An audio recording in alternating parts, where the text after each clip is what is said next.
Quick question. In your opinion, could Batman realistically survive in a world filled with actual superpowered threats? Let me know your answer in the comments below. Anyway, on to the video.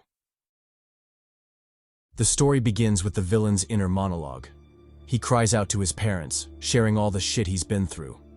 About a year ago, when he was living his best life, Truck Kun came out of nowhere and hit him with that Isekai DLC. At first, he had no idea what was going on, so he bawled his eyes out. However, after seeing the maidens of that world and realizing there was a chance to not only get bitches but also return to Earth, he decided to lock in.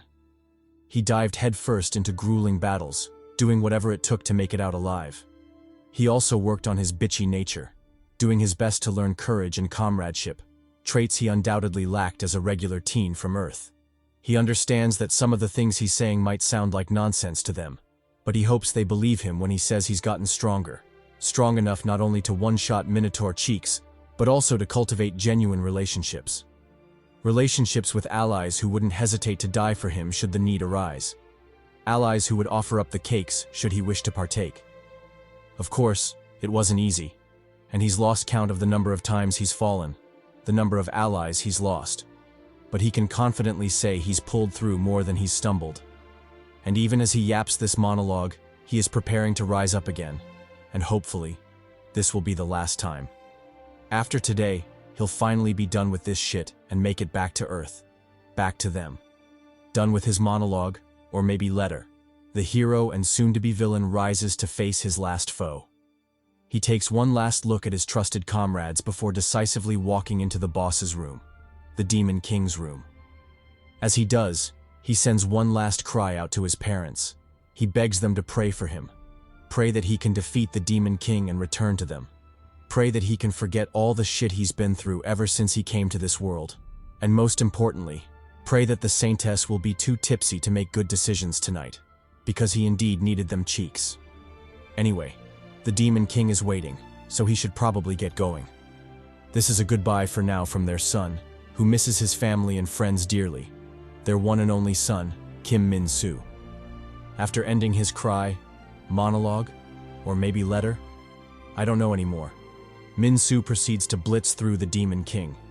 He yeets him so fast the scene switches to celebrations at the kingdom. The atmosphere is predictably festive, with the citizens celebrating the Demon King's death. The same is true for the heroes' party, who are having a ball in the palace. Unfortunately, the Saintess isn't drinking as much as he'd hoped, so the Cheek's forecast isn't looking great tonight. However, he'll still be returning to Earth soon, so at least there's that. Realizing he'll truly be leaving soon, Minsu lets out a tired sigh. After all the shit he's been through, he'd honestly never imagined that such a day would come. The Saintess chimes in, saying she's happy for him. For what it's worth, if she forgets all the times he cried like a bitch, she can genuinely say he'd done a great job. Receiving the validation, Minsu immediately starts sobbing. He knew this would make him seem like a crybaby in front of the Saintess, but god damn it, he missed his friends and family. He couldn't wait to be done with this crap and head home, especially now that he realized he'd be leaving this world a tragic virgin. The rest of the party tries to get him to stay, but the Saintess quickly shuts them down. She reminds them just how much Minsu misses his home, so asking him to stay would be too cruel. She rallies the others in bidding Minsu goodbye. Just as he'd been a hero and brought good fortune to their world, she hopes his future will be fortunate as well. The squad chimes in, yelling that it's only natural, since he's the hero, it's inevitable that his future will be blessed and gracious. 3 weeks later, and their bullshit couldn't have been more wrong. Minsu, the former hero, is nothing but a shell of a man. Despair doesn't even begin to describe the pain he's feeling. When he hurried home, what greeted him wasn't the loving face of his parents, but a complete stranger. Turns out, his mother had been killed in a hit-and-run accident. The worst part? She died while handing out flyers, still searching for him. Even with her last breath, she insisted that her son would never have run away from home. After her death, his father couldn't handle the sorrow and took his own life. He blamed himself for everything, believing it was his fault for failing to protect his family. As if that weren't enough, the hits just kept coming. He was expelled from school, and even the teachers rebuked him, calling him a good-for-nothing son, a stain on his parents' legacy. To make matters worse, his friends wanted nothing to do with him. They all abandoned him, offering bullshit excuses like their parents had forbidden them from speaking to him. Just like that, he became that guy. The uncle who didn't fit in anywhere and had his life in shambles. Yeah, it was probably best to keep their kids away from that guy. When everything failed, he hoped he'd get some comfort from his relatives. However, all he got in return was a beating. They beat the shit out of him, blaming him for everything that happened. Because of him, their kin were dead, and the family had gone bankrupt trying to find him. He was cast away, told never to return, even after death. And so there he was, homeless, broke, abandoned, and most importantly, broken and without bitches. He had nothing to his name, and the bottomless pit in his heart grew larger. The more he thought about it, the more harrowing the despair became. Why was a hero who saved the world suffering so much? Why did it feel like everything and everyone had deserted him once he'd outlived his usefulness? How was any of this fair? He sank deeper into darkness and despair, wandering the city like a ghost. Eventually, he lost track of his surroundings and bumped into a man. The dude wasn't having that shit and started bullying him, mostly to show off for his girl, who was laughing her ass off at the spectacle. They called him a loser, the kind so pathetic he wasn't even worth picking on. Hearing the taunts, something in Minsu finally snapped. He flicked his dead eyes toward the bullies and asked why they weren't sad. If he had saved the world and still felt this broken, why couldn't they feel the same? With those words, his last shred of humanity vanished, replaced by a new purpose. He wanted everyone to feel what he felt. Utter despair. The man lost it too and grabbed him by the hair. He'd already been mumbling a bunch of bullshit. Did he want his mouth torn open? Minsu ignored him and called forth his sword, the sword of Durant. Just as the maiden was laughing at him for being cringe and too deep in his fantasies, a sword shot down and blitzed the absolute shit out of the bully. His blood gushed like a fountain, drenching the wench, her laughter dying in her throat. When she finally processed what the hell had just happened, overwhelming terror slammed into her, and she screamed her lungs out. Minsu, however, ignored the bitch and donned his armor. He told her to scream louder. She had to feel the same pain he was feeling. With that, he raised his sword and unleashed a slash that tore through the entire city center. It started off relatively large but quickly bloomed into a full-on fucking nuclear explosion. The explosion was so catastrophic, the entire country felt the aftershock. When it was all said and done, only one man stood in the middle of the wreckage. The hero who had saved the world, the hero who wanted everyone to feel his pain, and finally, the villain who had single-handedly wiped out an entire city, Kim motherfucking Minsu. We get a mini time skip to 3 weeks later.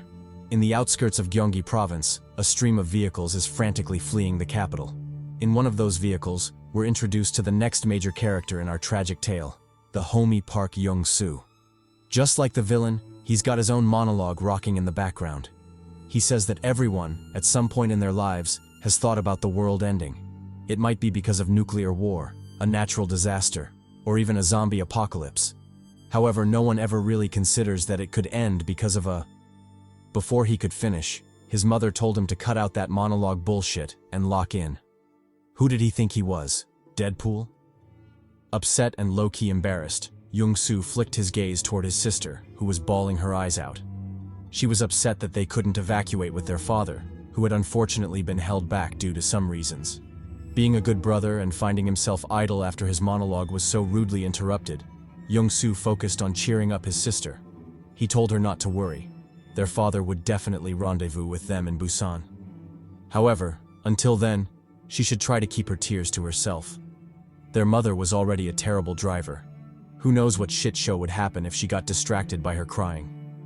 Just as he was about to throw more shade at the woman who killed his monologue vibe, a motorbike rushed by, shutting down the entire freeway. Following the halt was a policeman's panicked voice, announcing that the hero was closing in on them. He instructed everyone to abandon their vehicles and flee on foot. Otherwise, no one would be able to escape alive. The citizens heard hero and death and said say no more. They quickly abandoned their vehicles, fleeing frantically on foot. Just as the officer was about to warn them to slow down, a tank came flying in, crashing the shit out of him. This sudden change caught everyone off guard, and the entire place erupted into chaos. The citizens ran around like headless chickens, trampling anything that dared to get in their way. Amid the carnage, the Park family also fled, forcing their way through the chaos in a desperate bid to survive. At first, things were going smoothly, but soon the younger sister, Dabin, began to fall behind, forcing Jeongsu to carry her, further slowing their escape. Meanwhile, the hero was on the move, swiftly closing the distance on the fleeing civilians, leaving a trail of death and mangled corpses in his wake. Watching the civilians flee so pathetically, Minsu sneered in disgust. The very idea that they still clung to hope of escaping, was revolting to him. Did they really think they could survive while everyone else was dying? Did they truly believe they deserved to live, to love, and to enjoy life while he was out here in the drought, without a single coin or bitch to his name? Nah, fuck all that. He was going to kill them all. As he went on a rampage, the scene shifted to Jeongsu and his sister.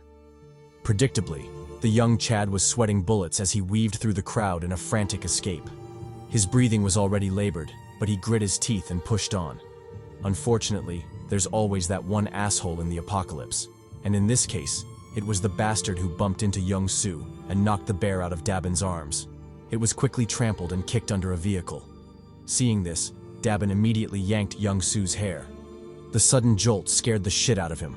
For a second, he thought the hero had caught up to him, or worse, that Diddy was coming in for seconds. Luckily, it was neither, and all he had to deal with were his sister's tantrums. He told her to forget about it, that they could always get her a new toy. But Dabin insisted this one was special. It had been a gift from their father, the last one he gave her before he left. So Jeongsu had no choice. He had to retrieve it. He sighed in annoyance, but in the end, his love for his sister won out. He sat her on top of a vehicle and told her to keep an eye on their mom and the path she took. Then, without wasting another second, he backtracked to find the toy. It was a hustle, but fortunately, no one was dumb enough to get in his way while fleeing for their lives. Eventually, he spotted the teddy and reached for it, just as the hero descended upon them, sword raised and ready to strike.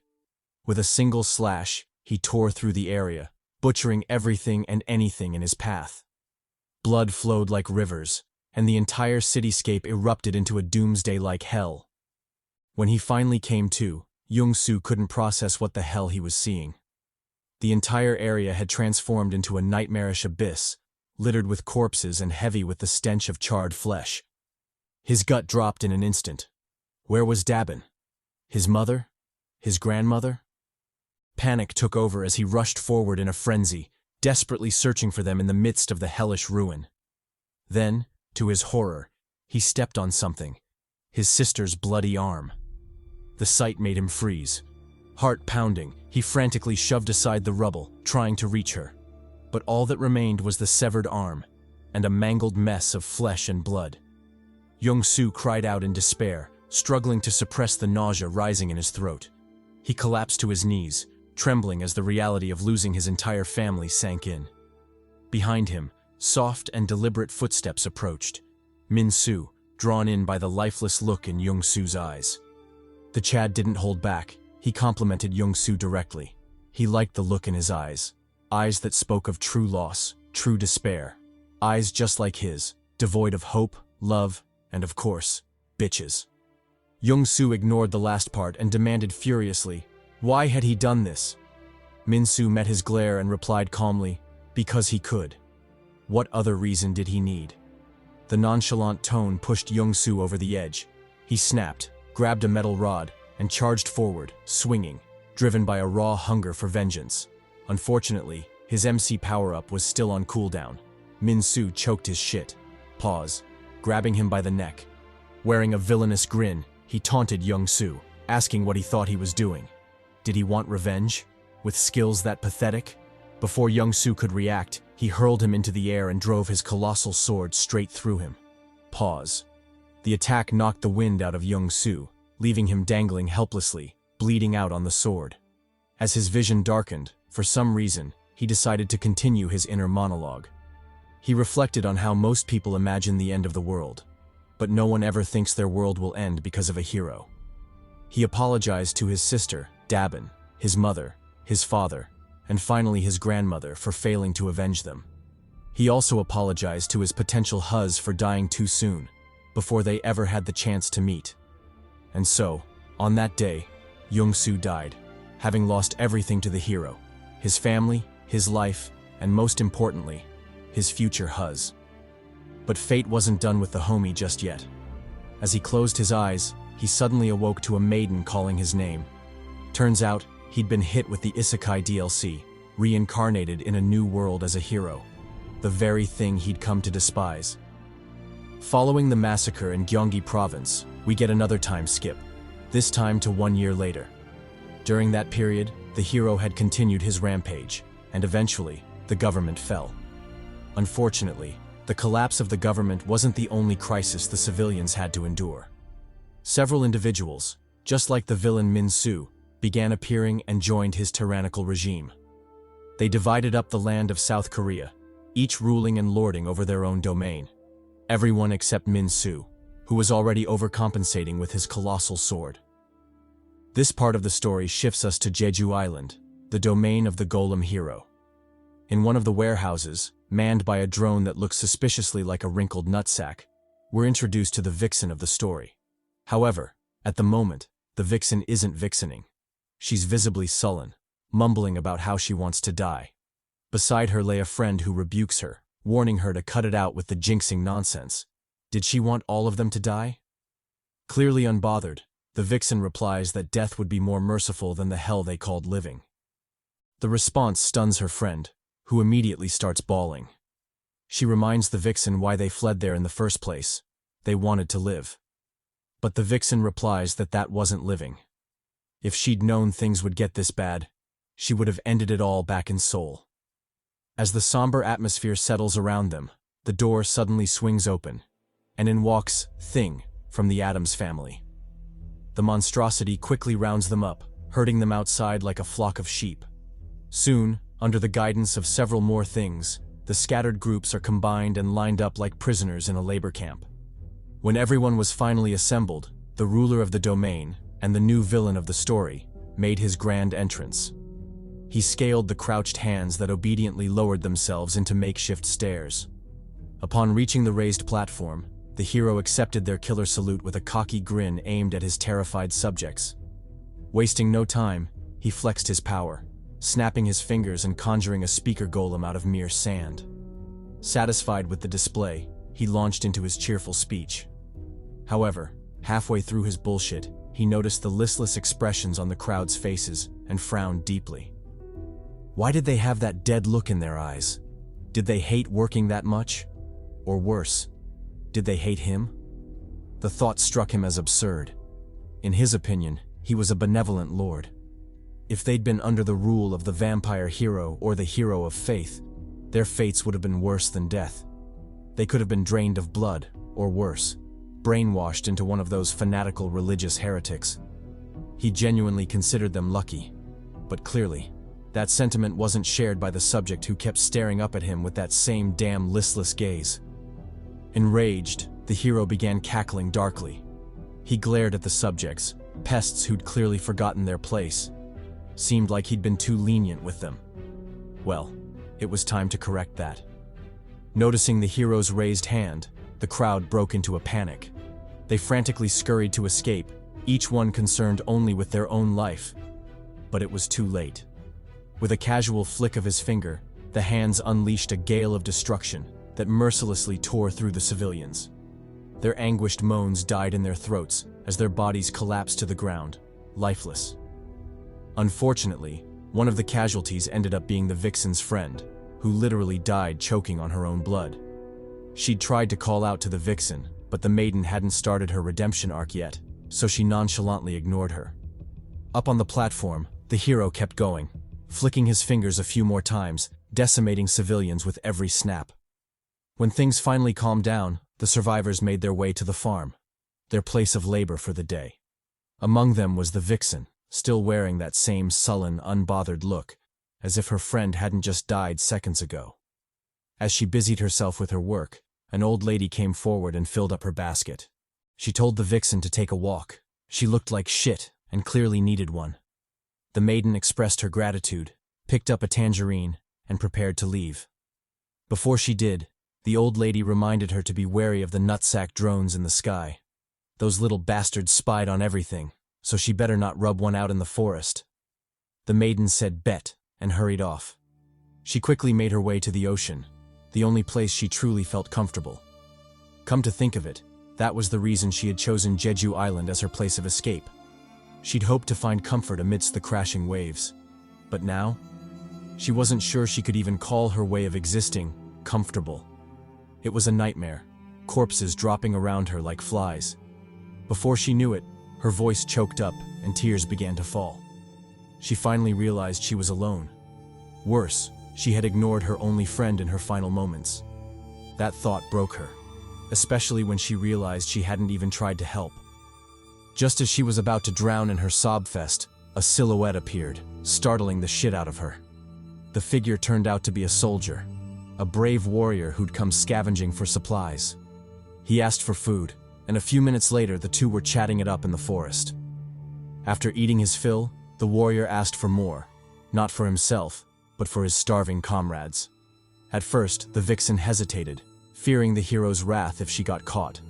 But then, as if steeling her resolve, she agreed, choosing to support the revolution instead of watching passively. The soldier expressed his gratitude and made a vow. If she risked her life to bring them food, then they'd put their lives on the line to fight the hero. At the very least, they'd try to reclaim the island. As for what came after, he didn't care. He'd gladly take on that smoke. The maiden said bet and made a run for it. Since the surveillance drone wasn't focused on their location yet, now was the perfect time to move. She quickly returned with a basket of tangerines, a fire of hope and determination burning in her chest. Never again would she watch passively as those close to her died. Never again would she turn her eyes from the massacres committed by the so-called heroes. She would face them and play her part in the revolution. Viva la revolution, bitch. Unfortunately, her heroine starter pack arrived a little too late. When she reached the rendezvous point, she found the golem hero choking the shit out of the soldiers. The revolution had died before it could even begin. Shocked and horrified, she couldn't even react as a golem scooped her up. Pain brought her back to her senses, and she immediately questioned the hero. How had he known about their little "Viva la revolution, bitch" moment? The surveillance golem clearly hadn't been watching them. The hero looked at her like she was stupid. Did she really think he only had one golem? Hell no, he had hella drones. Drones galore. He canceled their invisibility mode, revealing the thousands of drones hovering in the air. Seeing the horrified look on the maiden's face, he burst out laughing. It was all a joke, a bait to give the rats hope before mercilessly crushing it. They never stood a chance. And if she thought it was cruel, inhuman, then she should become a hero and do something about it. Or maybe go back in time and comfort them when they were suffering. With that, he began his torture, squeezing the golem's hand just hard enough to crush her bones. Feeling her life draining from her body, the heroine decided to take the Sakura route. Full, useless trash. She cried out for someone, anyone, to save her. And lo and behold, someone actually answered. Stars twinkled in the sky before crashing down in a blinding explosion. A dust storm erupted, forcing the hero to stumble back. When the air finally cleared, a Chadly-looking figure stood before him. It was none other than Park motherfucking Jeongsu, back from the isekai, having clapped divine cheeks and finally returned to Earth. The hero of vengeance had arrived. An intense yet silent stare-down followed Jeongsu's arrival. All parties involved wondered what the hell was going on. But after a casual glance around and seeing the numerous crushed corpses, Jeongsu began to piece together the details. He turned to the vixen and, like a true alpha Chad, called her woman and demanded an explanation of the situation. Confused and slightly irritated at being referred to as woman, the vixen spaced out for a second, failing to answer the question. Feeling left out, the golem hero barked at the duo, demanding to know what the hell was happening.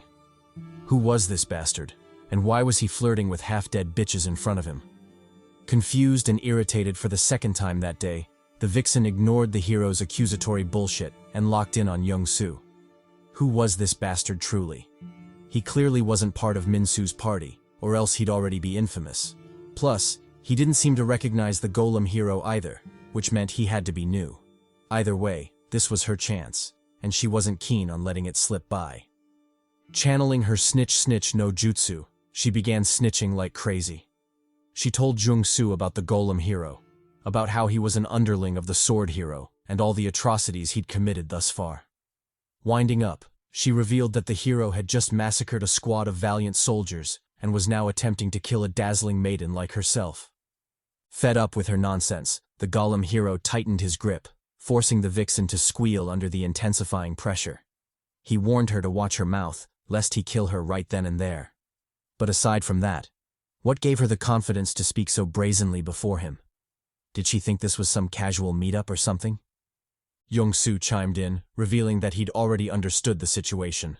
The golem hero was an asshole who was using his powers to massacre civilians, but most importantly, he was an underling of that wretched, bastard, maidenless son of a bitch Minsu. Overwhelming hatred and bloodlust radiated from him, and he asked the hero if he'd gotten it right. The golem hero was a little taken aback by his hostility, but soon regained his composure. So what if he had gotten it right? What would he do about it? Jeongsu glared at him and replied with one word: die. Acting on that declaration, he immediately entered a fighting stance. The golem hero responded in kind, and the two heroes officially began their battle. Taking the initiative, the golem hero opened with a dual short and long-ranged attack. He blasted Jeongsu with miniature death rays while deploying his hand golems to crush him in melee. Jeongsu didn't panic and responded accordingly. He spun his spear above him, creating a magical tornado that shredded everything around him. Then he pressed the attack, appearing before the hero in an instant. Without hesitation, he unleashed a crescent slash, chopping off the hero's arms with savagery. Intense pain streaked through the hero's body, and he instinctively screamed. He wanted to curse Jeongsu out, but a brutal kick to the jaw shut him right up. Having subdued the enemy, Jeongsu told him to confess. How well did he know the sword hero? The golem hero responded with an enraged shout, saying he didn't know what Jeongsu was talking about. To this, Jeongsu chopped off a leg, shutting the lying bastard up. With an intense gaze, he warned the hero not to fuck with him. Every time he lied or omitted details, he'd chop off a body part. Resuming his interrogation, he repeated his previous question. Did he know the sword hero, or nah? The golem hero replied that he did, the trauma from the pain still evident. He then glared at Jeongsu, refusing to answer his next question. Where was the sword hero right now? Without hesitation, Jeongsu chopped off another leg, reminding the goldfish-brained hero of the consequences of defiance. Then, as somber as ever, he repeated the question. Where the hell was that bastard Minsu? The golem hero broke into tears, begging to be spared. He'd do anything if it meant he could survive. Jeongsu straight up rejected the offer. First of all, saying anything was wild. He might have been tempted if he were a huzz, but unfortunately he wasn't. Second of all, the hero's death was inevitable. Since he'd given up on being human, it was unavoidable that he'd die here. However, if he answered all the questions honestly, Jeongsu would at least grant him a swift death. The golem hero smirked at the absurd counteroffer and chuckled coldly. He wasn't talking to Jeongsu but to his precious golems behind him. With those words, the hundreds of golems attacked, directing a portion of their forces toward the vixen as well. Surprised by the unexpected stray, the vixen stuttered in disbelief before getting absolutely swarmed. Meanwhile, the golem hero used that opportunity to escape. He deployed his hand golems, using their flight to carry him into the distance. As he did, he reflected on how things had ended up like this. Just like Minsu, he'd also been summoned into another world as a hero.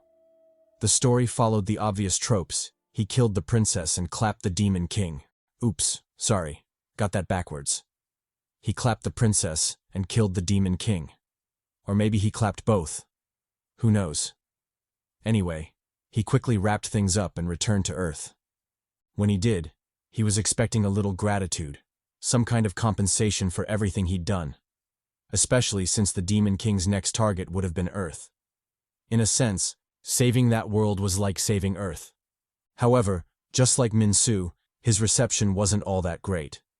He came home to a father who didn't want anything to do with him.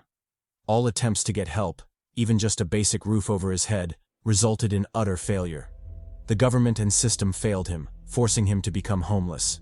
As if that wasn't enough, he couldn't get work to support himself since he was technically still a minor. Most of the places he tried chased him out as soon as they discovered his age. Don't even talk about compensation for his labor. Those bastards stole that too. Worst of all, he was, as most have guessed already, without huz. A pitiful human indeed. Back in the present, the hero was continuing his escape when he heard a rumbling behind him. He tensely looked back only to see Jeongsu in a fighting stance, ready to attack. Without hesitation, Jeongsu coiled back, preparing a nasty spear throw. He delivered the golem hero's final verdict: death by thrusting. Pause. Picking up on the disastrous shift, the hero unleashed his trump card, the praying flower attack.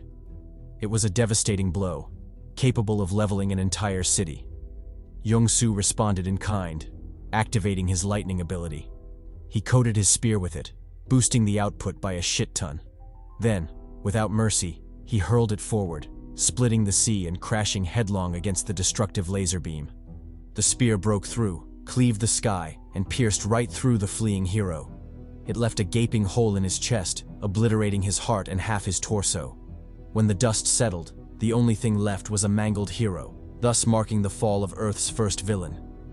The golem hero, destroyer of Jeju Island and countless innocents, had died a tragic virgin. Damn. Meanwhile, in another world, a celebration was underway. It was a festival honoring the hero who'd killed the Demon King and saved their world. The mages and citizens gathered, wishing the valiant hero happiness. They prayed that he'd find as much joy as he had brought to their world. Unexpectedly, the valiant hero turned out to be none other than the golem hero who had massacred thousands, and now lay dying tragically after losing to Jeongsu. Following the hero's death, all the golems under his control collapsed as well. The long-imprisoned civilians on the island finally regained their freedom and joyfully reunited with their families. A cheerful, bustling atmosphere spread across the island as they celebrated the fall of one of Earth's mightiest foes. Meanwhile, in the bushes nearby, the true hero, Jeongsu Park, watched all of this in envy. He envied the families lucky enough to reunite, since that was something he'd never have. A shadow of sorrow streaked across his face as he sighed regretfully at the thought. Lost in his mind, he barely picked up on the rustling bushes behind him. Acting quickly, he thrust his spear, stopping inches from the peeping Tom spying on him. Turns out the peep was the vixen, who, come to think of it, still hadn't been given a proper name. In fact, the neglect was so bad that the maiden herself introduced herself as the field girl. Cringing at the awkwardness, the vixen tried to change the subject and asked Jeongsu what he was doing hiding in the bushes. Was he practicing his stalker skills or something? Anyway, the civilians were curious about the hero who had saved them, so he should probably go say hi. Jeongsu flicked her a dismissive glance and declined immediately. He had no desire to be acknowledged for what he'd done. Besides, seeing another hero would just revive the civilians' fear instead. The whole thing sounded like a hustle, so why should he bother? Watching the slowly retreating Jeongsu, Field Girl flashed a gentle smile. He might say he didn't care, but it was obvious he was just a big, fluffy tsundere. Otherwise, he wouldn't have been so thoughtful and considerate toward the civilians' feelings. Jeongsu flinched at her words, knowing he'd been seen through. He didn't drop his facade, however, telling Field Girl to think whatever she wanted. Besides, they wouldn't be seeing each other again anyway. Realizing she was about to be written out of the story, the vixen immediately locked in. She first asked Jeongsu what his plans were. Did he intend to kill all the heroes? Jeongsu immediately confirmed. With a look of deep hatred in his eyes, he explained his plan. He would kill the sword hero and anyone foolish enough to side with him. The vixen followed up with another question. What was his reason? Revenge? Jeongsu confirmed again. Was there a better reason? He couldn't help but wonder if the vixen was slow or something. Otherwise, she wouldn't be asking such obvious questions. Ignoring the contempt in Jeongsu's eyes, the vixen did the most cliché thing ever. She asked to be brought along. Jeongsu looked at her like she was crazy. Was she really dense in the head, or just suicidal? Why would she ask something so ridiculous? Clearly self-aware, the vixen hurried to explain. She knew Jeongsu regarded her as dead weight, but that couldn't be further from the truth. He might say he intended to kill the heroes, but did he even know where they were? What abilities they had? And even if he did, how was he planning to get to them? He clearly didn't have a clue. That's where she came in. She would be his guide. She knew everything about the heroes and how to reach them. She could connect him with the human resistance, help him acquire supplies and resources, everything he'd need for his campaign. All she was asking for was a chance to be his guide. Moved by her resolve and her bullshit resourcefulness, Jeongsu asked about her reasons. Why was she willing to go that far? To endanger her life? The vixen replied that she was weak.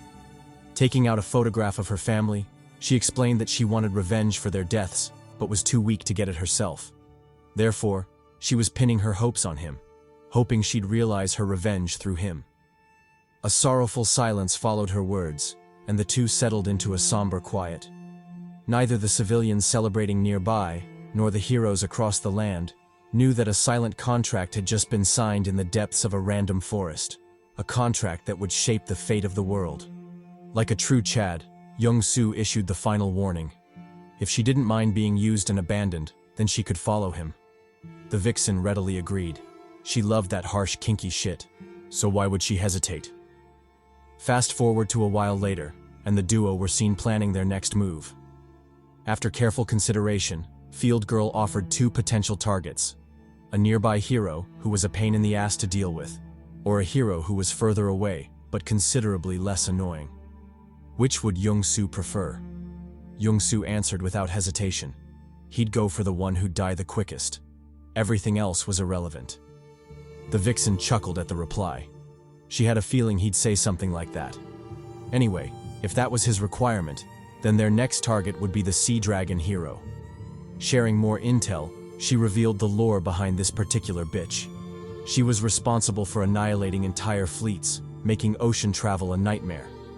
Worse still, her ocean dragon was practically a nuclear bomb, capable of wiping out anything it came across. With those words, she couldn't help but think back to her encounter with the Sea Dragon hero. That wench had massacred thousands of refugees on their way to Jeju Island, and unfortunately, her entire family had been part of the unlucky group. Breaking out of her trance, tears welled up in her eyes, threatening to fall. She barely managed to pull herself together and face Jeongsu. The MC, in return, told her not to be afraid of the Sea Dragon hero. All she needed to know was that the bitch deserved death, and they'd kill her. But that aside, how were they supposed to get to her? If they were going to fight at sea, then they'd need a boat. Field Girl smirked mysteriously and told him to leave that to her. She knew exactly where to find the help they needed. Fast forward again, and the duo were now by the shore.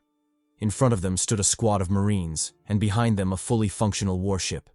Turns out they were also survivors of the Golem hero's tyranny. After he died, they had reclaimed their stolen ships, and here they were. With a solemn salute, they greeted Jeongsu, promising to be at his service.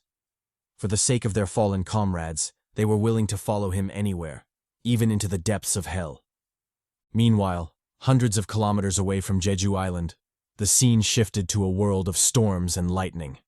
Amidst the roaring waves and towering tsunamis, we were introduced to the target of Jeongsu's hunt, the Sea Dragon hero.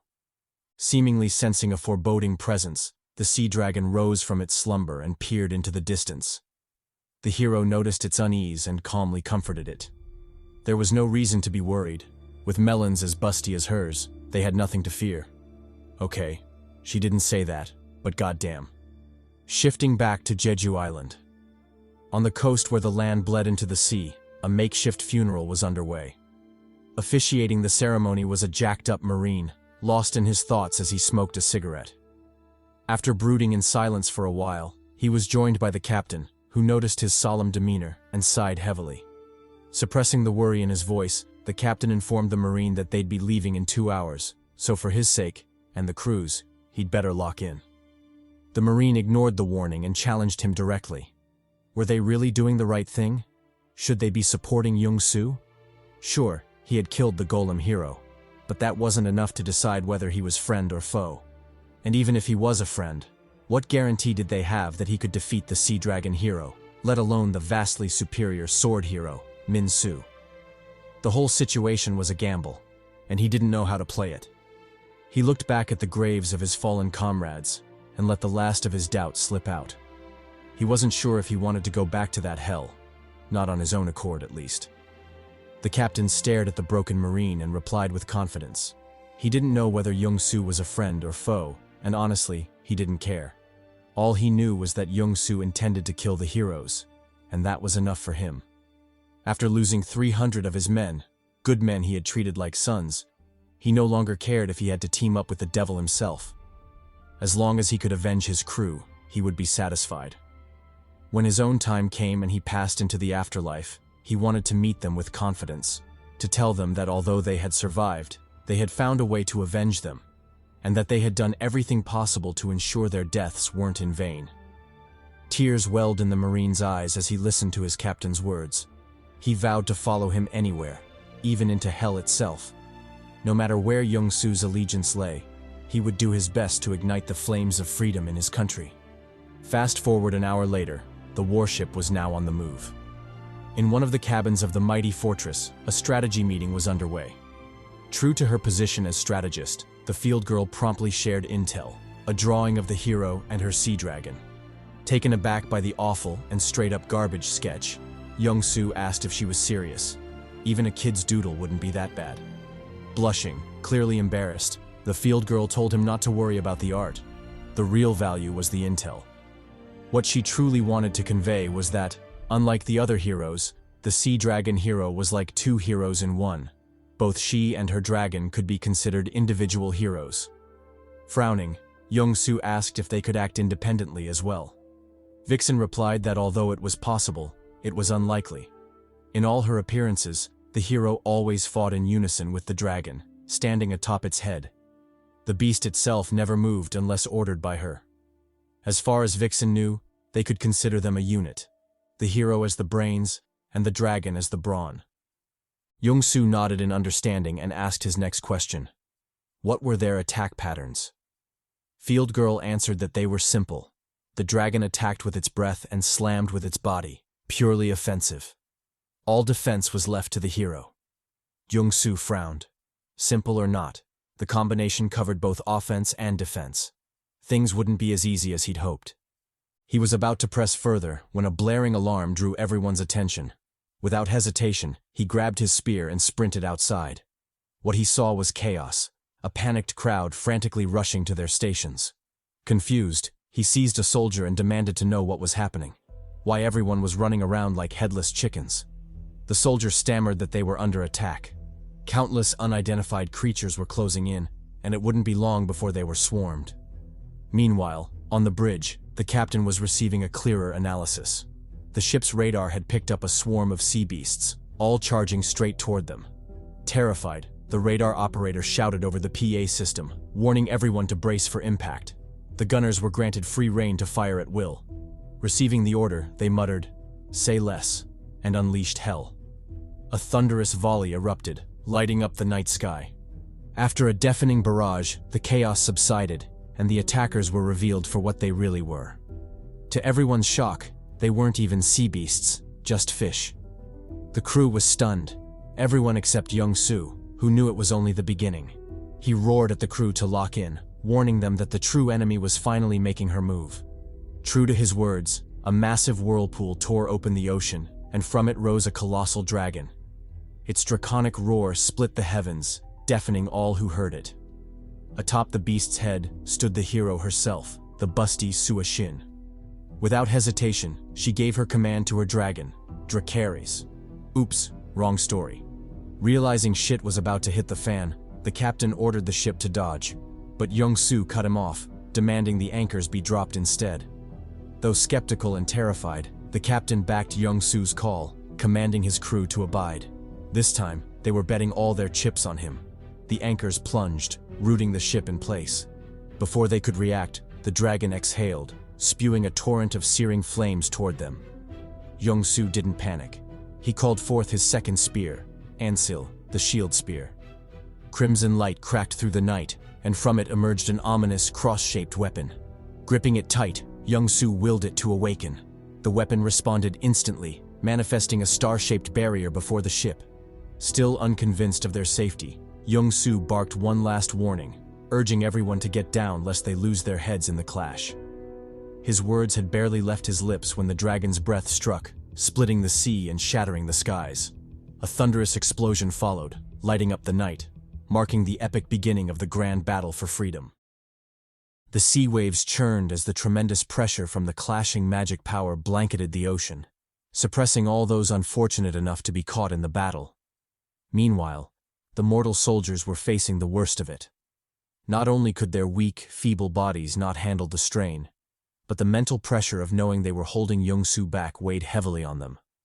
They knew for a fact that Jeongsu wasn't fighting back because he was protecting them, and that only made them feel even more useless. Fed up with being a bunch of useless sakuras, a soldier finally called out to the captain, urging him to give orders. At the very least, they had to do something to help Jeongsu. Hearing the shout, the captain finally snapped out of his daze. He quickly picked up the PA system and relayed his orders to the soldiers on deck. Everyone and their mothers were to prepare for battle. Their target was the hero and her sea dragon. Do everything possible to run interference and buy Jeongsu some wiggle room. The soldiers said bet and set to action. They quickly let it rip, launching a shit ton of missiles at the duo. The missiles corrected their trajectories mid-flight, arched over Jeongsu's barrier, and continued straight toward the sea dragon hero and her giant worm. Noticing the threat, the sea dragon hero immediately deployed defensive measures. First, she gave a quick tease at them boobies, because that bounciness alone was enough to ricochet the missiles back to the senders. Next, she took the more conventional route, setting up a magic barrier. Chanting a spell, she erected the Shield of Atlas, successfully blocking the incoming barrage. The move left the captain flabbergasted, as he hadn't expected her to act like that. Normally, the heroes just tanked missiles without a care, since they never did any real damage anyway. His goal hadn't been to harm her, but to distract her long enough to buy Jeongsu some breathing room. Nevertheless, he wouldn't be discouraged by just one failure. If it didn't work the first time, he'd just spin the block on her ass a couple more times until something eventually stuck. He gave his next order, instructing the soldiers to launch everything. Empty the magazines, dump every round, fire all the rockets, let that busty hero drown in explosions. Cough cough, sorry, I meant very evil hero. The soldiers said bet and let them fly. They unleashed everything on her, blanketing the sky in fiery streaks of rockets. Meanwhile, Jeongsu immediately began to feel a change. The crushing pressure from the sea dragon gradually started to lessen. He soon realized it was due to the unique relationship between the hero and her dragon. Turns out the maiden was sharing her mana with the beast. Normally, she channeled all of it to the sea dragon, making its attacks tyrannical. However, with the bombardment from the ship forcing her to shield herself, she was now diverting a portion of her mana away, decreasing its output. This delighted Jeongsu, who inwardly praised the sailors. Seemed like they weren't that useless after all. He predicted that if things continued like this, the sea dragon hero would eventually run out of mana, and victory would be theirs. Feeling confident, Jeongsu stepped forward, aiming to press the advantage and speed up her demise. Unfortunately, things never go smoothly. After realizing Jeongsu had discovered her weakness, the sea dragon hero decisively changed tactics. Since blocking was putting her at a disadvantage, she'd make it so she didn't have to block at all. The simplest way? Destroy the ship. Grabbing her tossed trident, she switched her grip and entered a throwing stance. Without hesitation, she chanted the Spear of Atlas spell, buffing the weapon and yeeting it at the incoming missiles. The trident shredded through them like butter, setting off premature explosions, then traced a blazing arc through the sky, attempting to bypass Jeongsu's shield and strike the ship directly. But Jeongsu was one step ahead. He quickly expanded the surface of his magic barrier, successfully blocking the attack. Unfortunately, the sea dragon hero still had more up her sleeve. Deploying a divine fingering technique, she flicked her fingers upward, easily changing the trident's trajectory. Then, as if recalling her late-night jerking sesh, she unleashed a combo of finger techniques, going absolutely wild with them hands. The moves were so graceful, I was low-key tempted to see what that felt like. Meanwhile, the sailors on the ship weren't having such a great time. The trident tore through every obstacle, mowing down sailors left and right. The ship descended into chaos, racked by explosions with every sweep of the weapon. The sailors were powerless, massacred by the dozens. Finally, the last man standing ran toward the captain, hoping to shield him with his dying breath. Unfortunately, the trident was too fast, mowing him down before he could fulfill his noble goal. That left the captain all alone, with no one but himself to face the incoming strike. Blood and gore sputtered across the glass, marking his tragic death. Meanwhile, the trident maintained its tyrannical charge, hurtling straight toward Jeongsu.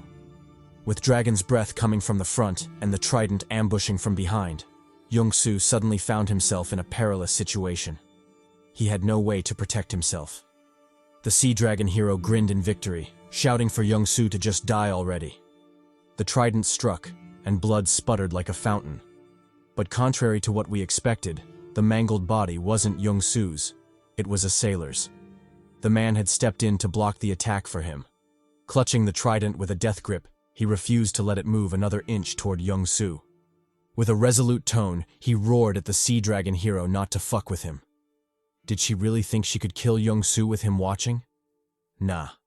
They'd already sacrificed too much to let her belittle them like that. He was a sailor, goddammit, and he'd be damned if he let her trample his honor or kill those he swore to protect. He thought back to his conversation with the captain, how they wanted to live the rest of their lives in service to their fallen brothers, how they wanted to ensure the lives saved by those sacrifices weren't lived in vain, and how they'd decided to give their own lives if necessary to keep the resistance alive. Those memories gave him the strength to hold on, to stop the trident in its tracks, to prevent it from reaching Jeongsu, the last hope of their rebellion. Though grueling, he managed to exhaust the trident's mana and rip control of it away from the Sea Dragon hero. Dying, he cracked a triumphant smile and uttered his last words, asking Jeongsu to continue the resistance and wield the trident well. Just like his brothers before him, he was sacrificing his life for the cause. He only hoped all their sacrifices would be worth it. With that, he breathed his last, going to reunite with his brothers in the afterlife. Jeongsu glanced down at him with a mixture of sadness and resolve. No words were necessary. He would definitely continue the struggle. At the very least, he'd make sure their deaths weren't in vain. With that thought, he grabbed hold of the trident and began the binding process. A cold, freezing aura seeped from it, marking its official debut. The glacial trident had been born. Meanwhile, in the afterlife, the sailor finally reunited with his fallen brothers. He apologized for keeping them waiting, but told them he was here now. Hugging them tightly, he embraced them with confidence, knowing he had kept his promise. He died honorably, contributing to the resistance. This time, he hadn't run away. Shifting back to the fight, we are given a bit more lore about the Sea Dragon hero. Just like all the heroes we've come to know thus far, she was also summoned to another world. In her case, it was to an aquatic world full and brimming with all sorts of marine life forms and kin. Of course, back in those days, she was still a young maiden and not the busty mommy we currently know. However, she still had a little bit of that maiden charm. In a pixelated form, of course. The world she was summoned to was called Atlas, the world of sea dragons, and for some reason Kratos was also there, just chilling, blending in with the masses and trying to fool people with his ridiculous disguise. Someone go tell this bastard he ain't Superman. Changing his iconic paint from red to blue isn't enough to fool anyone. Anyway, as the new hero, Sua Shin was introduced to the royalties of that world, and the one who summoned her. He turned out to be a jacked-up dude, flexing his abs and wielding a trident, the same trident Sua would later carry. Delighted, the King of Atlas asked her how she was doing. She certainly looked way more composed than she'd been a while earlier, back when she'd just been summoned to that world. So, was he to take it that she'd accepted her role as the hero and all the responsibilities it held? Sua replied with an uncertain, kinda. She was still getting accustomed to the whole idea.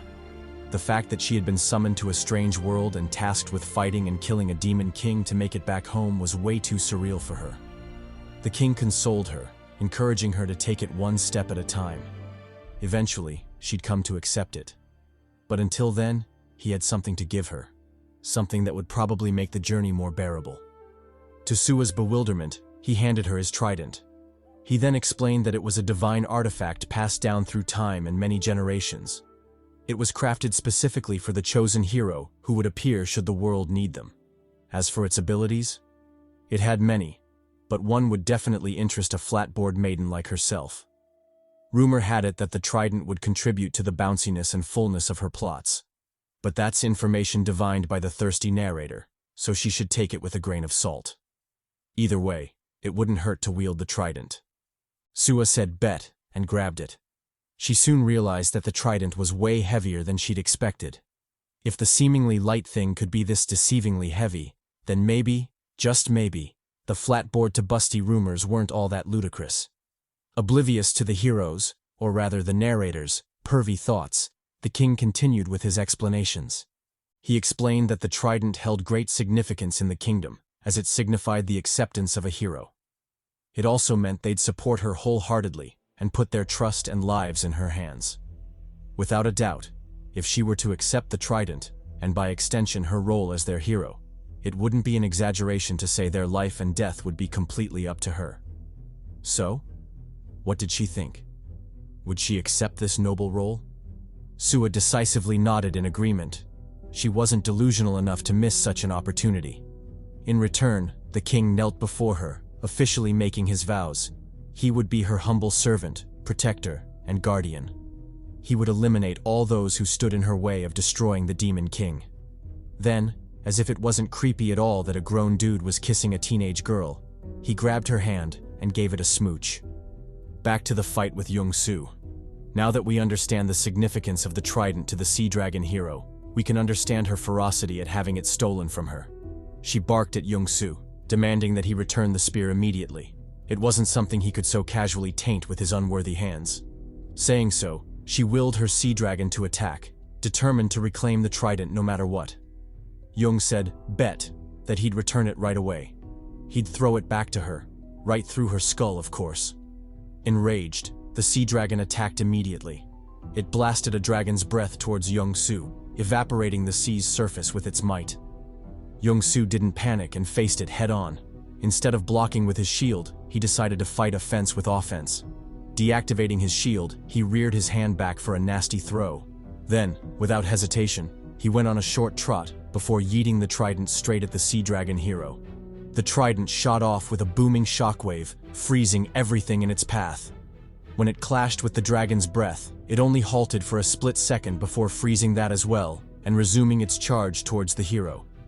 Panicked, Sua decided not to take any chances. She quickly called out to her dragon, asking it to give up on offense and focus everything on defense. The dragon glanced at her and promptly complied. It stopped using its dragon's breath and teamed up with Sua to fortify their defenses. Sua, in return, cast the strongest defensive spell in her arsenal, the Grand Shield of Atlas. It was a 5-layer shield, one so powerful not even the Demon Lord could breach it. Flashing a cocky grin, she told Jeongsu to go ahead and try it. She was certain he wouldn't be able to leave even a scratch on it. Before her words could settle, the trident froze the outer shield before obliterating it. It then moved on to the 4th shield and did the same. Then, as if replaying a scene from the hero's worst nightmare, the trident proceeded to freeze and obliterate the remaining shields, leaving Sua completely horrified. Finally, after exerting all her strength, and even using the bounciness of her plot, she managed to stop the trident's charge on the last shield. Exhausted and sweating from the strain, Sua wiped her brow and prepared for a counterattack. But to her shock, Jeongsu, the target of her soon-to-be vengeful dragon's breath, was nowhere to be found. Before she could piece together what the hell was happening, a cold voice called out, announcing that he was below her. Sua quickly shoved her obstructing bust to the side and peered downwards, straight towards Jeongsu, who was standing on ice and wielding a cross spear. It was at that moment she finally realized the intent behind his actions. Jeongsu hadn't thrown the trident to wound her. He'd done so to freeze the ocean surface, to make a path for himself to close the distance, and she'd completely fallen for his trap. Before she could react, Jeongsu lunged forward and swung his spear, sending a demonic crimson wave at Sua and the dragon. The attack was beyond brutal, cleaving straight through the last defensive shield, Sua, and the dragon hidden behind it. It proceeded to cleave the sky, split the sea, and all that exaggerated cultivation bullshit. Finally, the fate of Sua was revealed. Having been split in twain by the slash, she felt life drain from her body. She turned her tear-ridden eyes towards the sea dragon, telling it that she loved it. She loved it very much. Then, as if the pause had been lifted, the duo split in two, their bodies drifting apart in a flood of blood and gore. Meanwhile, we are thrust into another flashback, specifically one explaining the weird relationship between the hero and her sea dragon. After defeating the Demon King in a grueling battle, the hero, Sua, let out a tired sigh. After so much suffering and carnage, they'd finally done it. They'd finally taken down this cursed giant bird. The sea dragon, revealed to be the transformed form of the king, chimed in, congratulating her on her hard work. He then swooped her up, nestling her in a princess carry, which honestly, I still don't know how to feel about. I mean, isn't she still underage? Fucking PDF file. Anyway, the horny king ignored all the red flags and planted a wet one on her lips. Sua, in return, leaned closer, returning the kiss. Then, as if remembering something, tears inescapably welled up in her eyes. Confused, the king asked what was wrong. Why was she crying on such a joyous day? Sua didn't hide anything and shared her worries. Now that the Demon King was defeated, her return was approaching, and so was their time to say farewell. Although she was happy to return to her family, the idea of separating from him, her groomer, was saddening. The king, clearly keen on not letting his investment go to waste, told her he'd join her. He'd follow her to her world. Since he'd already fulfilled his duty as the King of Atlas and the Demon King had been defeated, he didn't see anything wrong with accompanying her to Earth to fulfill his role as her man and she as his hus. The citizens, however, were less than pleased about his sudden declaration. When they returned to the palace, they vehemently disagreed with the king's decision.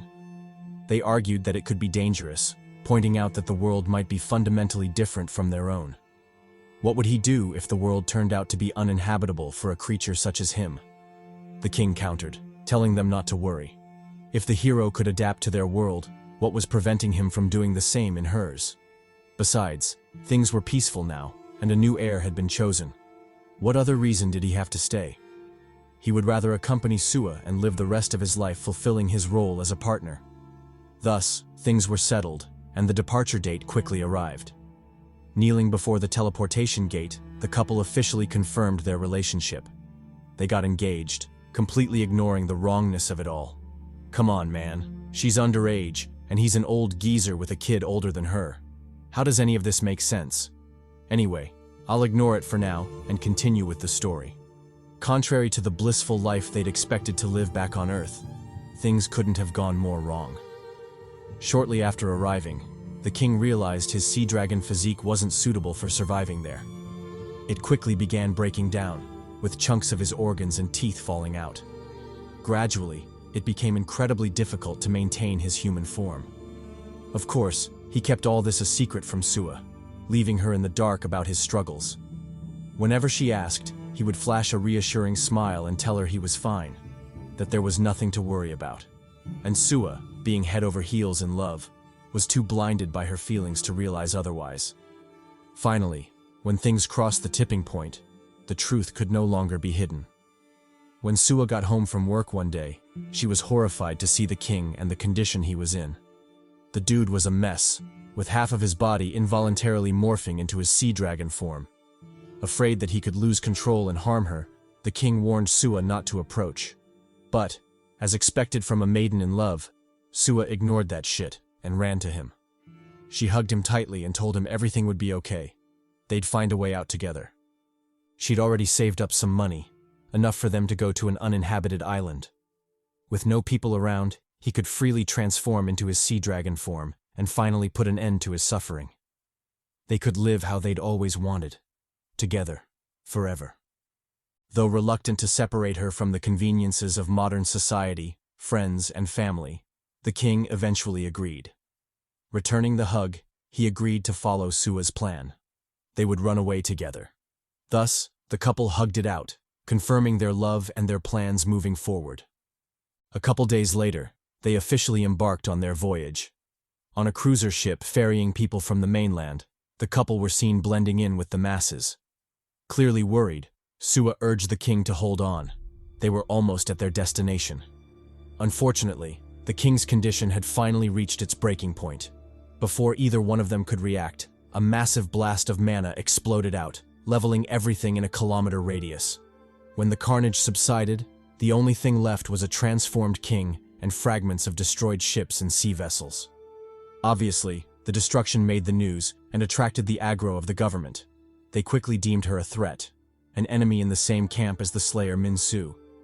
What followed was predictable.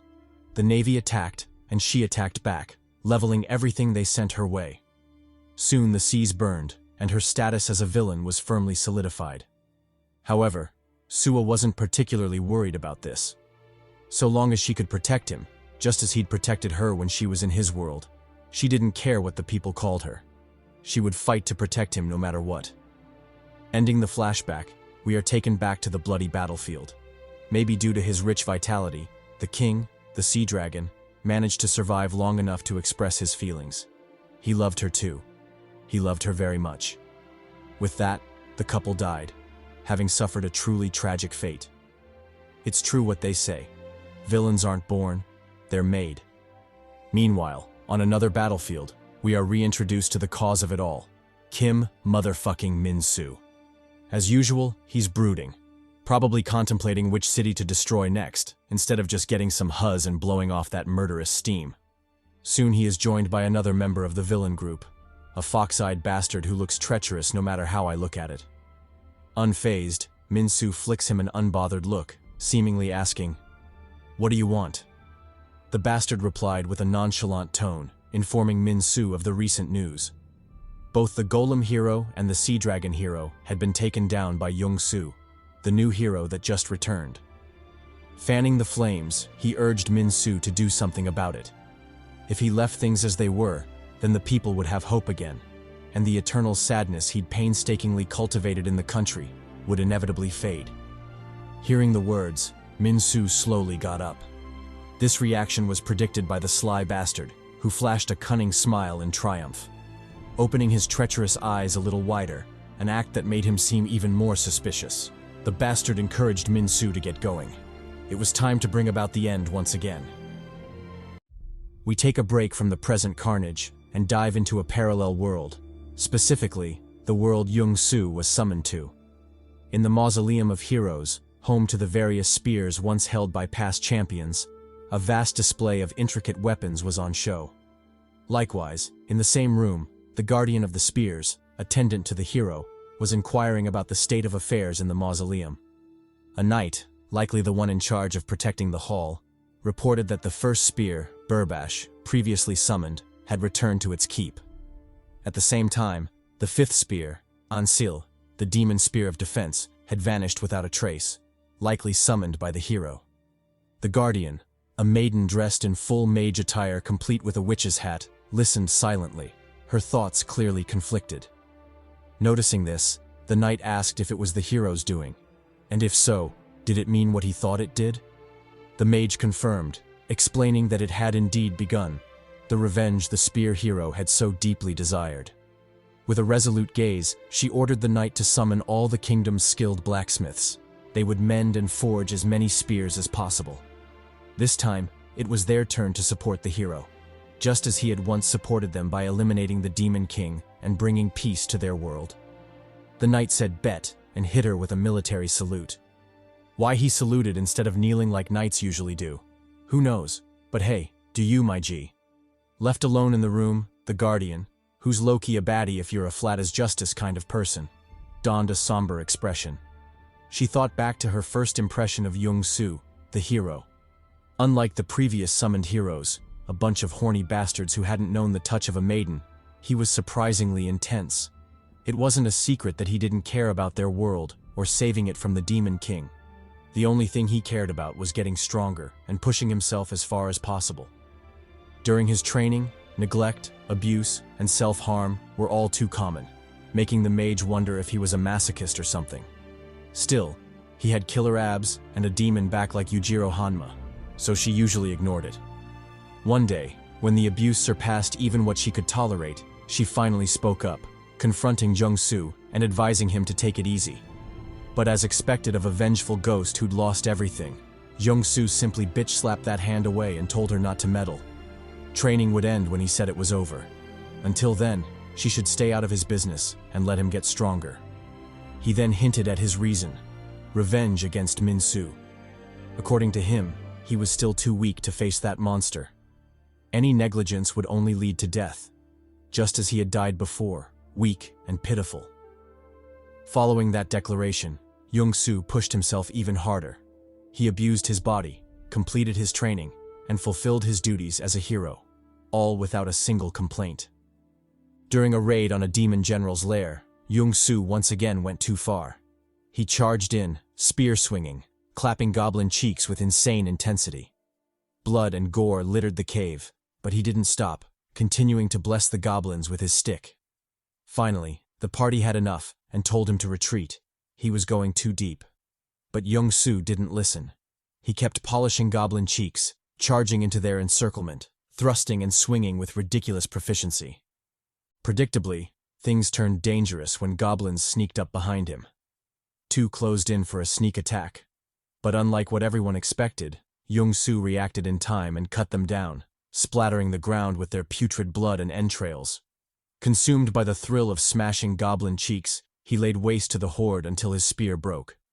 Seizing the chance, the goblin lord, tired of watching his kin slaughtered, bashed the shit out of Jeongsu's head.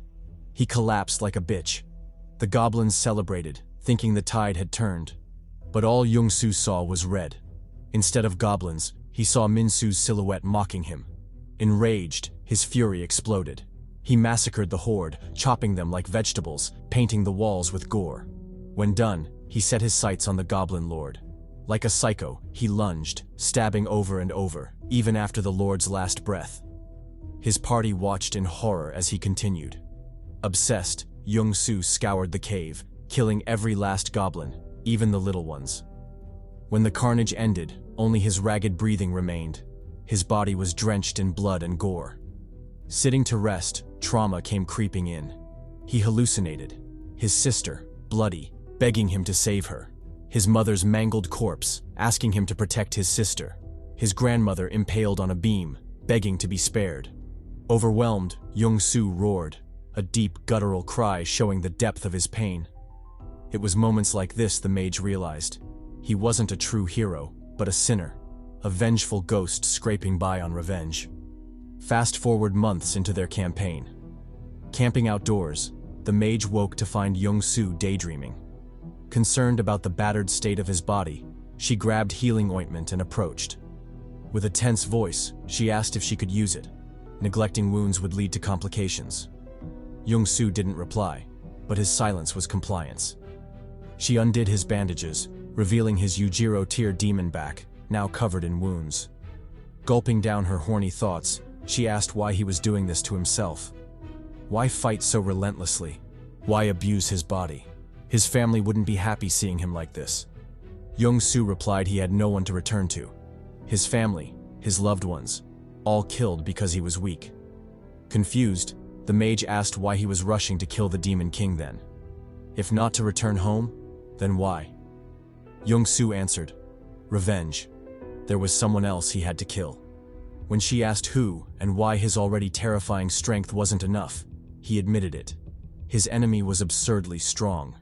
He needed overwhelming power. And when he got it, he'd torture his enemy for days, tear him apart, heal him, and repeat. He'd carve pieces of flesh, feed them to him, keep him alive, and when he begged for death, he'd deny it. Laughing maniacally, Jeongsu laid out his revenge plan. The more the mage listened, the more terrified she became. This bastard was truly insane. Jeongsu didn't notice her fear, rambling on about tormenting Minsu. Fast forward to the battle with the Demon King. It didn't go as expected. Instead of a desperate fight, Jeongsu blitzed the bastard. Defeated, the Demon King delivered the cliché last speech. You may have killed me, but I'll return in 100 years. Blah blah blah, the normal bullshit. Jeongsu didn't care. He pulled out a magical elixir and, to the party's shock, fed it to him. Fully healed, the Demon King laughed, thinking Jeongsu had betrayed humanity. He prepared to welcome him to the dark side, only for Jeongsu to tell him to shut up and fight again.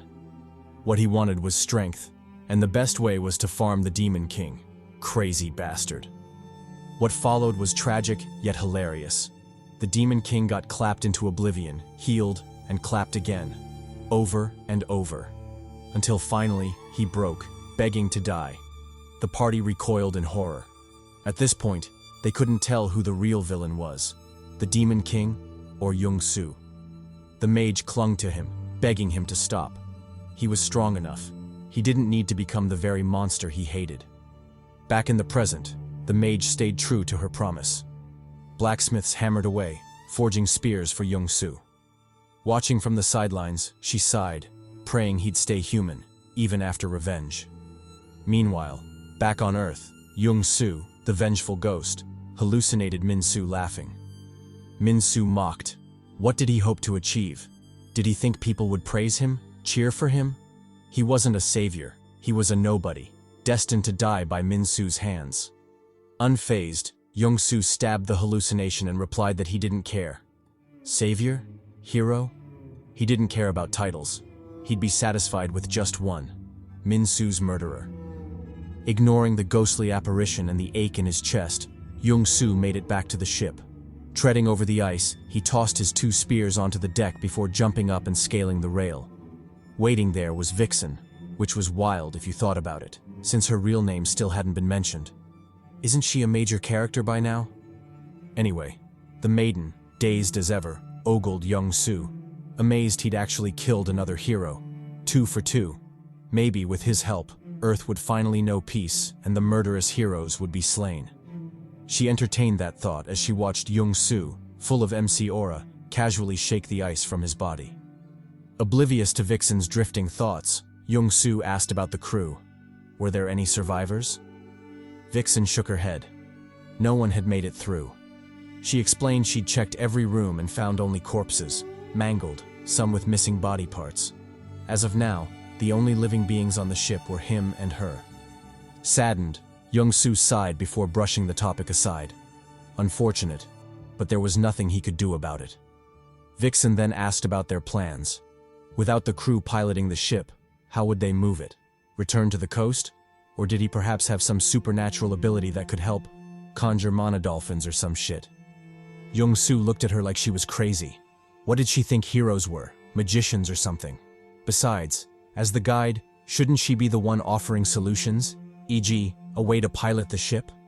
Vixen, though aggrieved, swallowed her annoyance and replied that wasn't what she meant when she offered to be his guide. Besides, what did he take her for? Houdini?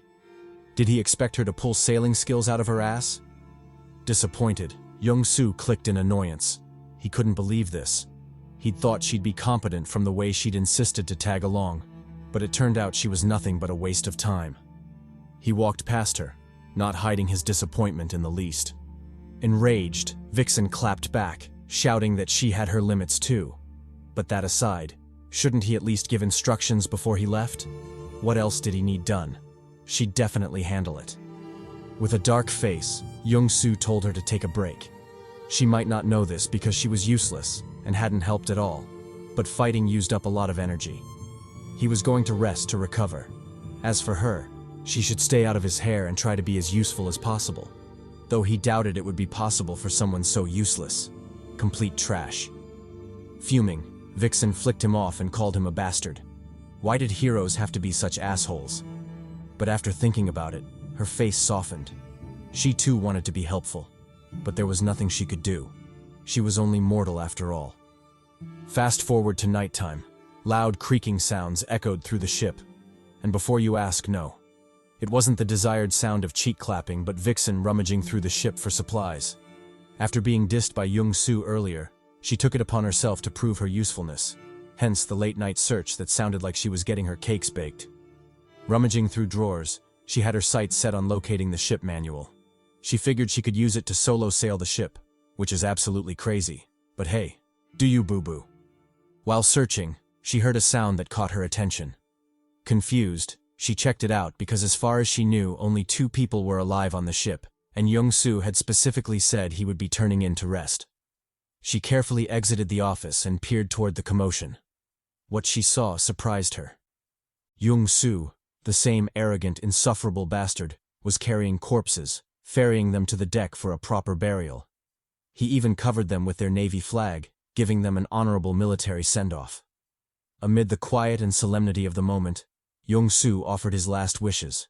He prayed that the sailors would find peace in the next life. He apologized for being unable to protect them or reunite them with their families, but he believed they'd be proud to hear of their courage and valor. For now, they should rest, knowing he'd do everything to avenge them and keep the people they fought to protect safe. Having said so, Jeongsu shed tears and wished the sailors better luck in their next life. Hopefully then, they'd know peace and happiness, unlike this one, fraught with sadness and sacrifice. Spying from the side, Vixen joined the prayer. She wished the sailors a happy life full of maidens and cheeks.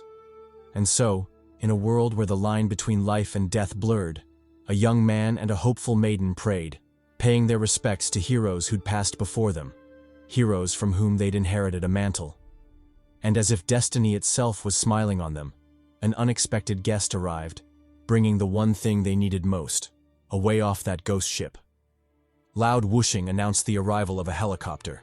Inside was a team of trained soldiers, geared for extraction. Choi Jung-wook, in charge of the operation, radioed base to report he'd found their target, the hero of revolt and a woman. From then on, he would commence top-secret operations, secure the hero of revolt. Calls of acknowledgement arrived from base, instructing him to proceed but to exercise caution. Don't let down his guard around the unfamiliar hero. Choi said bet and set to action, promising he'd be careful and handle the situation perfectly. Meanwhile, both Jeongsu and Vixen wondered what the hell was going on. Who were these people, and where had they come from? Had Vixen radioed for support? Vixen said she hadn't.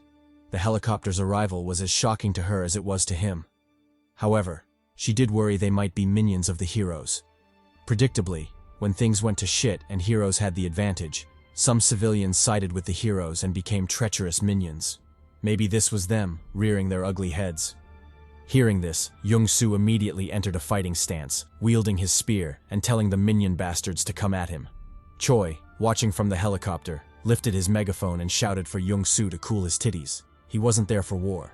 On the contrary, he'd come on behalf of the reconstruction government to bring Jeongsu in. Saying so, he dropped a rope ladder and instructed Jeongsu to climb up for a chat. Jeongsu said cap and questioned Vixen about the group. Had she heard of them before? Vixen replied she hadn't run into them personally, but that rumors circulated. Apparently, they were an organization formed by the government and surviving soldiers, aimed at reclaiming their nation and, if possible, killing the murderous heroes. Since they were weak, their strategy often involved guerrilla warfare against the heroes, coupled with tremendous losses, basically sacrificing lives to buy time for future hope. Jeongsu listened and sighed in understanding. If that was true, it made sense they'd seek him out, a hero who could go toe-to-toe with the others. He quickly decided to board the chopper for a chat. After a cut, the duo were already aboard the helicopter, their gazes flicking around for traps. Sensing their unease, Choi calmly told them to take a seat. They'd head for their destination immediately. He turned to the pilot and instructed him to fly toward the base. The pilot gave a thumbs up and complied, turning the chopper east. For some reason during that time, Jeongsu decided to fire stray threats. He warned Choi not to try anything foolish. It would take him a couple of seconds to behead the gunman and take the chopper. Besides, their guns wouldn't work on him anyway, so he better not try anything funny.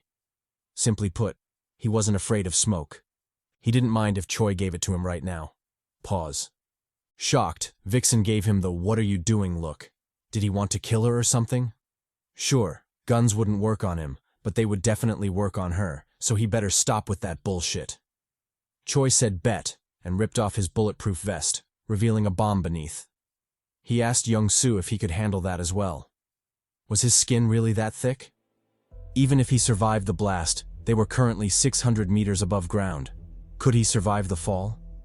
And say he was blessed by Lady Luck herself with the Maiden of Providence personally giving him the cheeks. Below them was a vast sea. Was he confident he could survive all that and still swim to safety? If so, he wouldn't mind saluting him right now and calling him Oni-chan. Jeongsu heard the teasing remarks, mostly from the narrator, and immediately fumed. His aura darkened, pressing down on the space. Realizing this, Vixen coaxed him to calm down. These soldier bastards had clearly come prepared, so fighting wasn't wise. She advised he cool off and comply for now. Clearly feeling himself, Choi told them to shut up. He was in charge now, so the duo better stay quiet and do as he said. Thus, the journey continued, the atmosphere in the chopper growing more tense. After an hour, Vixen couldn't help but let her mind wander. Were these cocky bastards really from the government?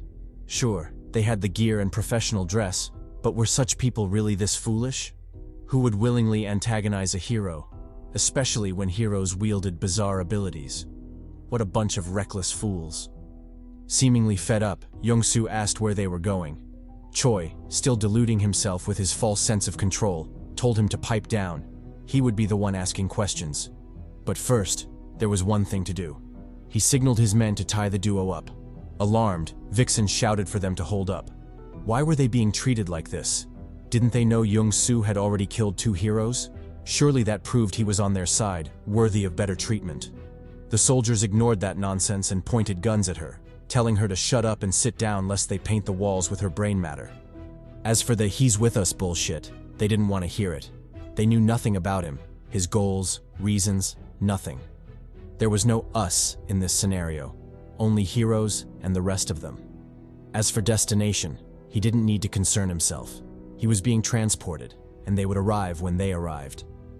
Fuming, Jeongsu barely held back from punching Choi. If the situation allowed it, he would have definitely tenderized those cheeks. Ignoring Jeongsu's death glare, Choi instructed his men to bind and blindfold him. Their destination had to be kept secret at all costs. And so the journey continued, the helicopter flying above a ruined city. After several minutes of maneuvering, they finally landed on a helipad, the destination. Alighting, Choi instructed the soldiers to escort the duo inside. The soldiers complied and carried out the task swiftly. Hanging back, Choi ignored the other soldiers' congratulatory remarks and locked in. He told them the game was just beginning, so any praise was unnecessary. For now, they should head to the interrogation room. He would join them after smoking a bit of that green. Distancing himself, he lit a cigarette and contemplated his next move. Would this be clever, or would they fall for the sword hero's ploy? Only time would tell. He hoped it was the former. They desperately needed a win. Unaware, he was being watched by a surveillance drone. The drone was linked to a secret base with the entire city under full surveillance. Responsible for this massive breach of privacy and downright peeping Tom behavior was a mechanical construct of human nature. In simpler terms, a freaking cyborg. Shifting scenes, we switch back to Jeongsu and the soldiers. After being led into the building, the group descended a flight of stairs, making their way to an interrogation room. The paths they took were eerily silent, purposefully deserted, as if the other occupants didn't want to run into the menacing hero. After walking for a while and feeling his patience run thin, Jeongsu began contemplating his escape. For a hero like him, the handcuffs and ropes weren't a big deal. He'd only need a second to free himself. Moreover, judging by the echo in the area, the path they were taking was narrow, so at most, he'd have to face 4 or 5 soldiers once he broke free. Such feeble mortals wouldn't take him 3 seconds to annihilate. Growing increasingly frustrated, and realizing there was truly nothing capable of stopping him, Jeongsu seriously considered escaping. He stopped, making the soldiers flinch with anxiety. They aimed their rifles, nerves taut as they asked Jeongsu what he was doing. Why wasn't he moving? Jeongsu, as menacing as ever, answered briskly. Why should he? He'd only accommodated their foolish demands because falling out with them while still in the air was reckless, fraught with unpredictable consequences. But now that he was already on the ground, why should he continue accommodating them? Did they think he was a fool? Or worse, a bitch? The soldiers' scalps tingled at the threat, heightening their fear even more. They aimed their rifles tighter at Jeongsu, warning him not to move. If he had something to say, he could say it in the interrogation room. Meanwhile, they were already scared shitless, their fingers involuntarily pressing harder on the triggers. Any sudden moves by Jeongsu, and they'd light his shit up. Realizing they were at an impasse and neither party would back down, Jeongsu prepared to take action. He flexed his arms, making the handcuffs creak with strain. A little push was all he'd need to drop all pretenses, free himself, and possibly go on a cheek-clapping campaign. However, before he could, a hand suddenly grabbed his shoulder, urging him to calm down. The intervening vixen begged him not to be hasty. He shouldn't take any drastic measures and should instead think about it from the soldiers' perspective. They were just scared. As normal, maidenless mortals whose world had collapsed, who hadn't enjoyed the touch of a maiden in a long time, and were now forced to escort a dangerous superhuman, how could they not be scared? Regardless, she doubted they harbored any ill intentions, so Jeongsu should be more understanding. Besides, they were with the Reconstruction government, which meant their goals should align. They both hated and wanted to annihilate the heroes, so they were technically on the same side. Jeongsu listened silently, refraining from commenting for now. But the fact that cheeks weren't already getting baked meant he was taking the vixen's words to heart. Realizing this, the vixen spoke with even more confidence. She told Jeongsu this was the perfect opportunity. They could utilize the government and its resources to support their campaign, not only making things easier for them, but also significantly reducing the danger. But before doing so, they had to make the government trust them, hence, no fighting. Jeongsu thought about it, then lowered his arm. He confidently walked ahead of the group, resuming his trek to the interrogation room. Since he could escape whenever he wanted, and the soldiers were too weak to stop him, why wouldn't he indulge them? He could simply flee if things didn't go his way. The soldiers, puzzled by his sudden change in attitude, nevertheless were just glad a fight hadn't broken out.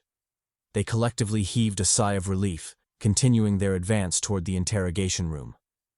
After some time, and after separating the pair, the soldiers ushered the vixen into a private interrogation room. The room was eerily dark, with a foreboding pressure lingering in the air. Ignoring this, they sat her down and calmly exited. Left alone in the gloom, the vixen didn't have to wait long before Choi joined her. He didn't mince words and directly got down to business, asking what kind of person Jeongsu was. They already knew she wasn't a hero, so why did she, a mortal, choose to ally with one, let alone the hero of revolt? Taken aback, the vixen marveled at the absurd nickname. Hero of revolt? Wasn't that a bit too flashy? What was next? Cheek synthesizer Jeongsu, with all the cheeks he'd been clapping lately? Anyway, they didn't have to ask. She was sticking with Jeongsu because he was different. Noticing Choi's confusion, the vixen explained further. She shared that Jeongsu harbored a deep hatred for Minsu, the sword hero. His only goal, as far as she could tell, was to kill Minsu and any other hero who chose to stand with him. He had no other motives, as if he would simply disappear once the task was done. If that wasn't different, she didn't know what was. Listening, Choi admitted that it made sense. Jeongsu was indeed different. As for why he harbored such deep hatred for Minsu and only started fighting back just now, the answer was simple. He'd most likely died by Minsu's hand, fallen into the other world, and only now returned. That would explain his hero status and zero tolerance for anything involving Minsu.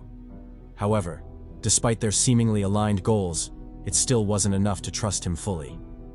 Pressing further, Choi pushed the vixen for more information. Sure, Jeongsu was different, but what did that have to do with her? Why was she accompanying him? Not to mention, why did he allow it? Suppressing a cough from Choi's chain smoking, the vixen replied that she'd volunteered. He'd needed a guide, so things just kinda worked out. Besides, as someone who'd lost her family to heroes, and learning Jeongsu was out to kill them, she asked to tag along to be part of his revenge. In a way, it was like she was avenging them herself. However, things hadn't gone as smoothly as she expected. Instead of tagging along and helping him, she'd become more and more of a burden, a useless Sakura of late. Ignoring her pity party, Choi told her that her words made sense and aligned with the Reconstruction government's goals. This delighted the vixen, who shot up in joy, already imagining a bright future. With the government's help, manpower, and resources, it would be significantly easier to eliminate the heroes and bring the world back to normal. She could already picture it, and the thought brought a smile to her face. However, her naive optimism was bound to be shattered. Choi informed her they would not be releasing Jeongsu, nor did they have any plans to ally with him against Minsu. They would not take any action unless Jeongsu, the hero of revolt, proved to them that he could be trusted and was firmly within their control. Puzzled, the vixen looked at him like he was crazy.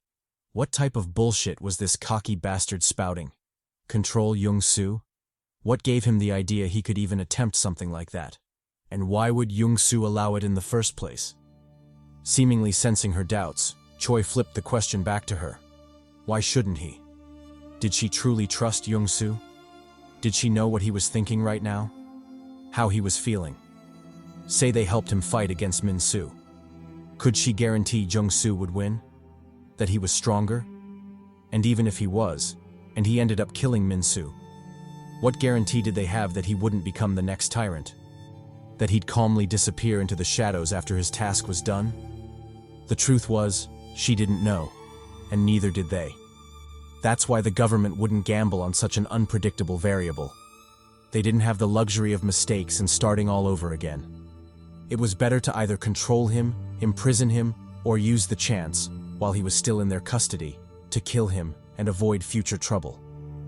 The vixen paled at his words. These bastards, had they gone crazy? What kind of twisted logic was that? But if they did decide to go through with it, didn't that mean by stopping Jeongsu back then, she'd unknowingly damned him? Fuck. Truly a Sakura. Useless trash. Fast forward to 3 days later. In the interrogation room holding Jeongsu, the hero was still bound, looking haggard and visibly dehydrated. Though annoyed, he barely kept his calm by recalling his conversation with the vixen. The soldiers were just scared, so he should make them trust him. However, wasn't this taking things too far? For 3 days they hadn't fed him or given him water. Wasn't this basically trying to kill him? Luckily he was awakened, so this much couldn't kill him, but it was still annoying. As he debated his next move, whether to just crash out and leave, the entire building suddenly shook.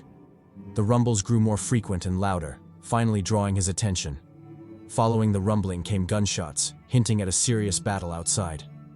Jeongsu perked up his ears to glean more, but the odd events in his interrogation room forced him to lock in. To his surprise, his hands were uncuffed and his blindfold removed. Just as he was about to ask what was going on, he saw an unexpected sight before him. The vixen, accompanied by an unidentified man. The man, clearly a hero, sized up Jeongsu and greeted him casually. So, he's the so-called hero of revolt? It was nice to meet him. Jeongsu stared back but didn't answer. Who was this bastard? And did he really have to clap hero cheeks the moment he got released? What irony. The hero seemed to guess his thoughts and introduced himself. He clarified that he wasn't there for smoke, but had come to rescue him. He was the hero of Iron Arm, and if Jeongsu wished, they could be allies from then on. Confused, Jeongsu flicked his gaze toward the vixen. What the hell was this shit? If he remembered correctly, wasn't the Iron Arm hero part of Minsu's team? Why would the vixen bring him here? The vixen guiltily turned her head away and explained that she had no choice. This was the only way she could think of to get them out safely. The Reconstruction government had betrayed them, and never had any plans of working with them. In fact, they'd always intended to kill them. So when the Iron Arm hero appeared, she figured it was better to ally with him than suffer the government's betrayal. The Iron Arm hero chimed in, explaining that he wasn't all that bad. Actually, most of the heroes weren't bad. They just got caught up in some bullshit. As for the government, those bastards had never been reliable to begin with, let alone now. It wasn't a surprise that they wanted to get rid of him, a variable they couldn't contain or control. Still feeling Jeongsu's burning gaze, the vixen apologized. She admitted she'd miscalculated this time. Convincing him to trust the government had been the wrong move, but at least they now had a way out. If they allied with the Iron Arm hero, they could safely leave this place and continue their campaign. Wouldn't that be great? Jeongsu didn't answer. Instead, he silently flexed his muscles. With overwhelming superhuman strength, he easily broke free from his restraints. Without missing a beat, he stretched out his hand and summoned his trusty companion, his spear. The weapon tore through the building, arriving in Jeongsu's hand in an instant. Without hesitation, he aimed the tip at the Iron Arm hero and warned him to shut his mouth. What ally? What work together? He'd better shut his mouth hole before Jeongsu killed him for his bullshit. He had no intention of allying with him. The vixen intervened, pleading with him to hold on. There was no need to fight. The hero was just there to help them. Jeongsu, already tired of this useless Sakura bitch, yeeted her by the mouth, lifting her into the air. With a tone that didn't bother concealing his disappointment, he asked if that was how deep her vengeance went. The second her life was in danger, she'd abandon her goals and ally with her enemies? He'd always thought she had the same drive, the same objective as him, but he guessed he was wrong. He couldn't trust her ass at all. The Iron Arm hero, sensing the rising tension, stepped in to mediate. He told Jeongsu he was wrong about them. Not all heroes were bad. Like he'd said, some were just unlucky and got caught in the bullshit. He wasn't like Minsu at all, even if he worked with him. Jeongsu, however, didn't want to hear that shit. He told the Iron Arm hero to shut up. He didn't want excuses from a beast who gave up on being human.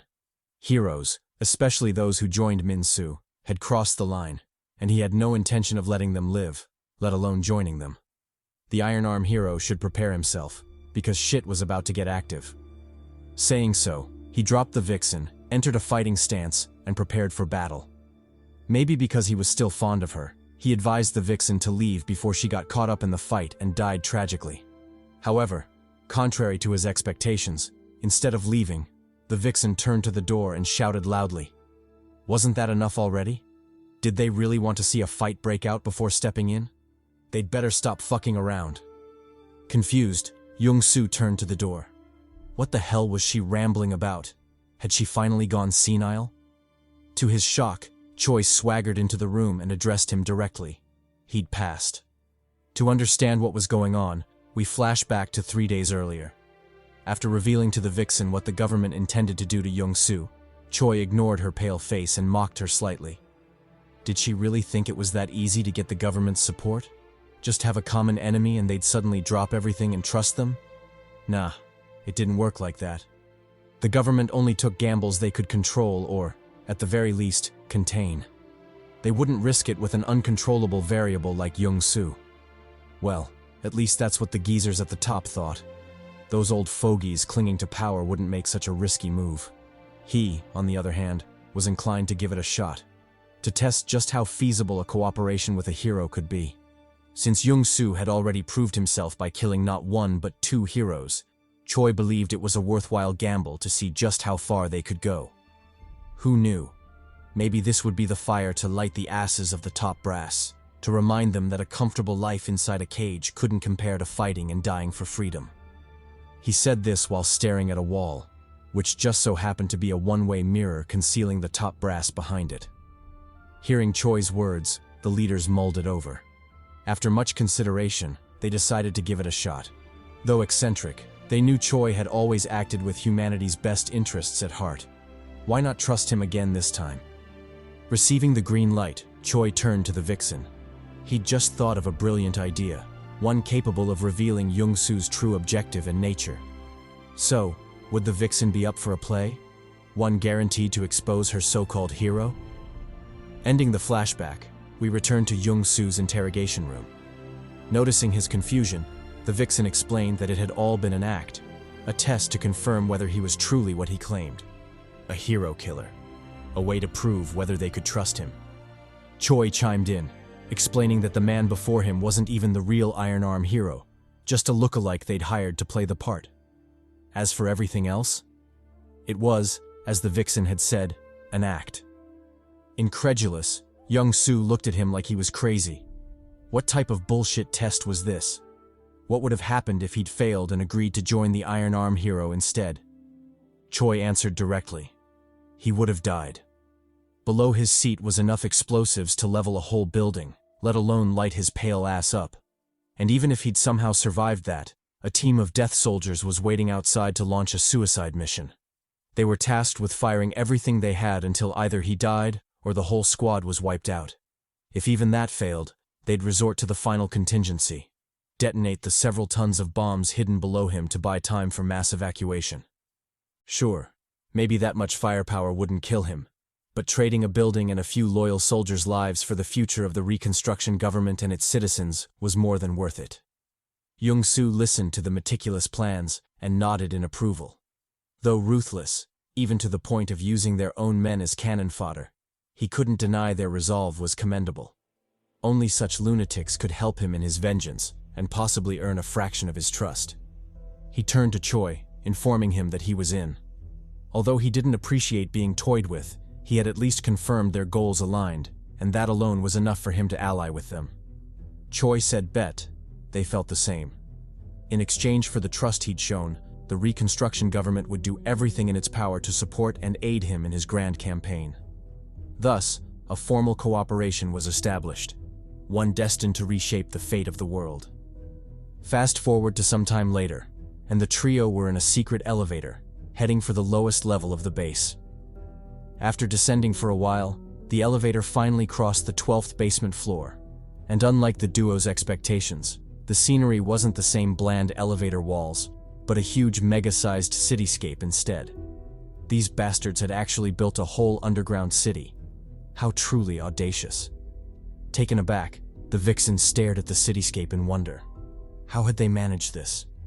Choi explained that they'd remodeled a supersized underground air raid bunker from the Cold War into the current super shelter.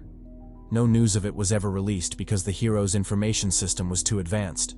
However, now that they were already there, it wouldn't hurt to know the shelter housed approximately 50,000 people and formed the foundation of the reconstruction government. As for Jeongsu, it was best he knew that rumors about him had been circulating. Everyone was eager to meet the hero killer. This was quickly confirmed by the gathering crowd and thousands chanting his name. Choi turned to him and advised sincerely. He might have his reasons, his own vendetta against the heroes. But the citizens had put their trust in him, and he hoped Jeongsu wouldn't betray that trust. If he had even a shred of humanity left, he hoped he'd use it to protect the people. Arriving on the ground floor, the trio calmly made their way through the crowd.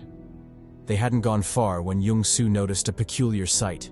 A kid, innocent as ever, nervously walking up to him with a bouquet of flowers in her arms. Under the crowd's cheerful applause, she handed the flowers to Jeongsu and shyly ran back to her parents. Still taken aback, Jeongsu couldn't help but see a shadow of his sister in her. Protect? Did he even have anything left to protect anymore? The thought crossed his mind, and his heart sank.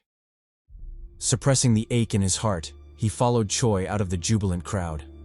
Navigating through the bustling city, they finally made it to an apartment building. Choi threw them a key card and informed them that this would be their residence while they stayed in the city. It wasn't much, but it should more than cater to all the needs they might have. Plus, it was super private, so they should feel free to clap cheeks if they so wished. Jeongsu caught the key card and said, bet. He didn't particularly care about the other features, but the cheek smashing was indeed crucial. He'd make sure to properly marinate that meat before they left. Speaking of leaving, they wouldn't be staying for long. All they needed was some rest, supplies, transportation, and they'd be out of there. They still had a hero to hunt down after all. Vixen, however, disagreed with Jeongsu's decision. Since the government had offered to support them fully, it would be a waste to leave after securing just the bare minimum of support. Shouldn't they at least ask for troops, soldiers who could help them battle the heroes?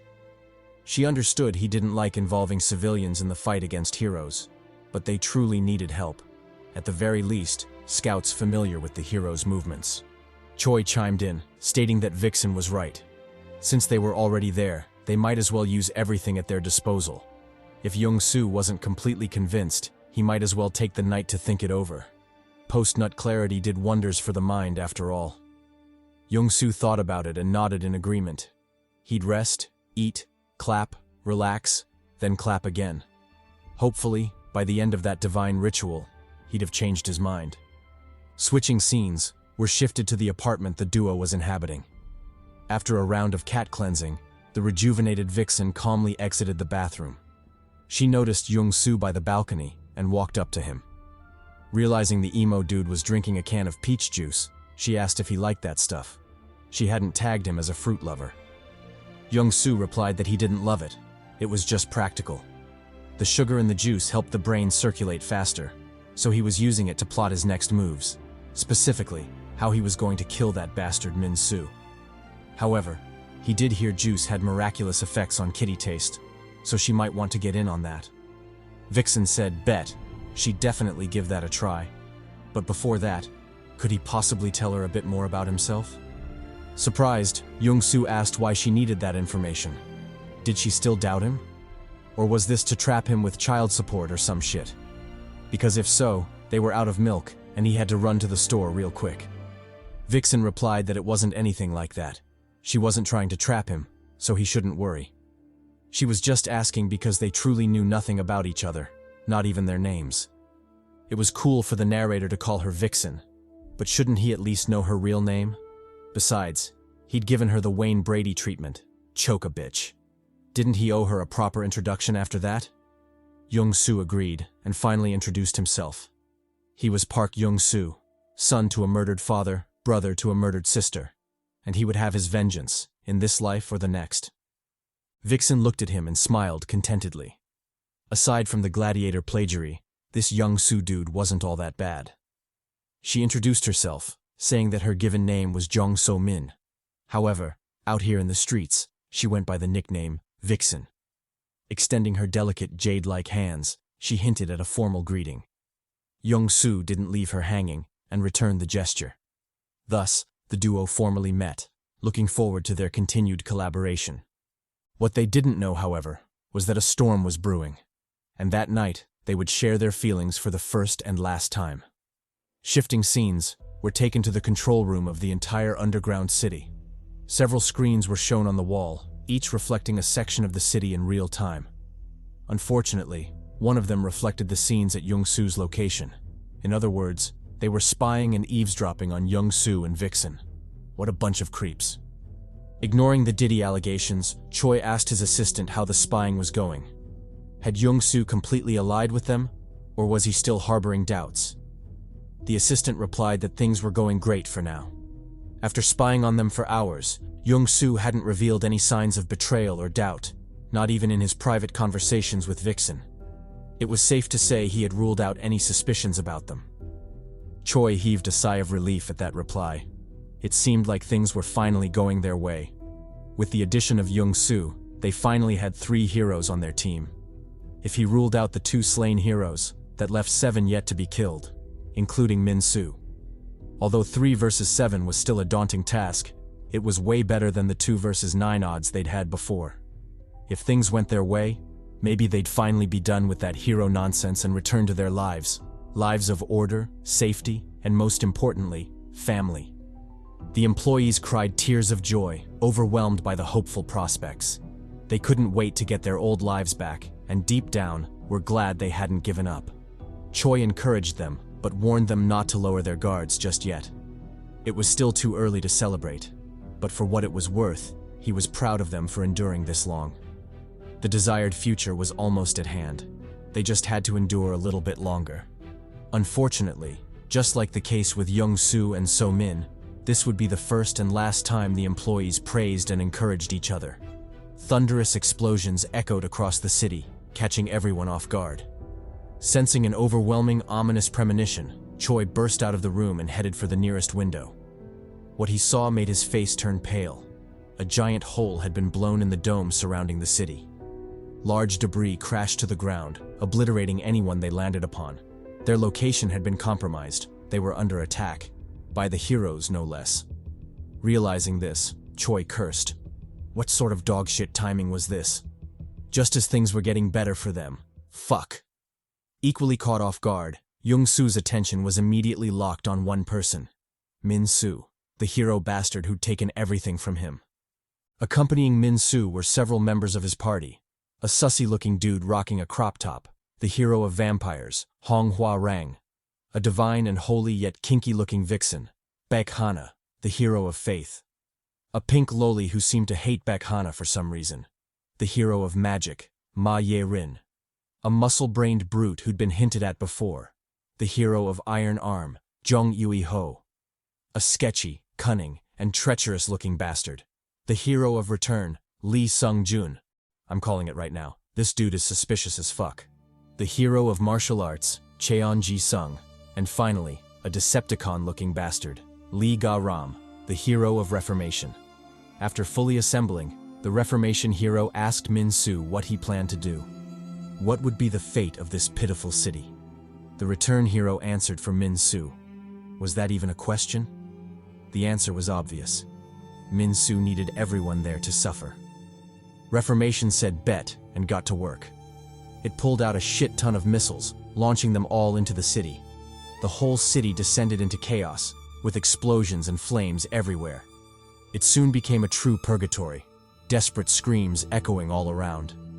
Seeing this, Choi almost shit his pants in fright. He quickly ran back to the control room, instructing the operators to activate the defense systems. Turrets, missiles, troops. He wanted them all activated, and he wanted it done now. Strangely, the operators didn't reply and eerily stayed rooted in place. The bizarre scene sent shivers down Choi's spine, and he immediately knew something was wrong. As if to prove him right, the operators collectively turned to face him, all speaking simultaneously. "Wouldn't you join us?" Goosebumps rose on Choi's skin as he pieced together who was responsible. The hero of faith, Bayek Hana, that bitch. He immediately made a run for it, escaping Hana's minions with his top speed. Locking the door behind him, Choi radioed the remaining units. Their mission was to block the heroes at all costs and ensure Jeongsu made it out alive. No matter the sacrifice, they had to protect humanity's last hope. Unfortunately, his commands were destined to fall on deaf ears. The units he was radioing had already been wiped out, starting from the artillery unit, Cheon Mountainside, which had been massacred by the hero of Iron Arm, the special agents unit, Quan Bat, which had fallen to the hero of Return, and finally, the tactical helicopter unit, Brown Crow, which had been obliterated by the vampire hero. All the available units had fallen alongside numerous civilians, amounting to a devastating 13,700 casualties, and all of this was just within the first 3 minutes and 17 seconds of the hero's appearance. As the chaos reached new heights, a spear suddenly streaked through the air, shooting for Minsu. It hadn't even gotten close when the martial arts hero stepped forward to intercept it. Using his martial technique, Heavenly Demon Defense System, he parried the attack aside, letting it land harmlessly on a block of buildings behind him. Then, ignoring the slight injury on his arm, he turned to the source of the attack, Jeongsu. Radiating a potent killing intent, Jeongsu's voice sounded husky as he spoke. He'd finally found him, Minsu, that bastard. Sensing the overwhelming killing intent, Minsu flicked him an unbothered glance.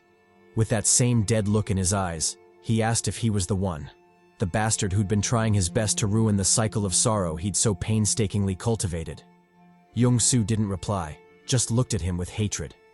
After so long, and after enduring so much, he finally stood before this bastard again.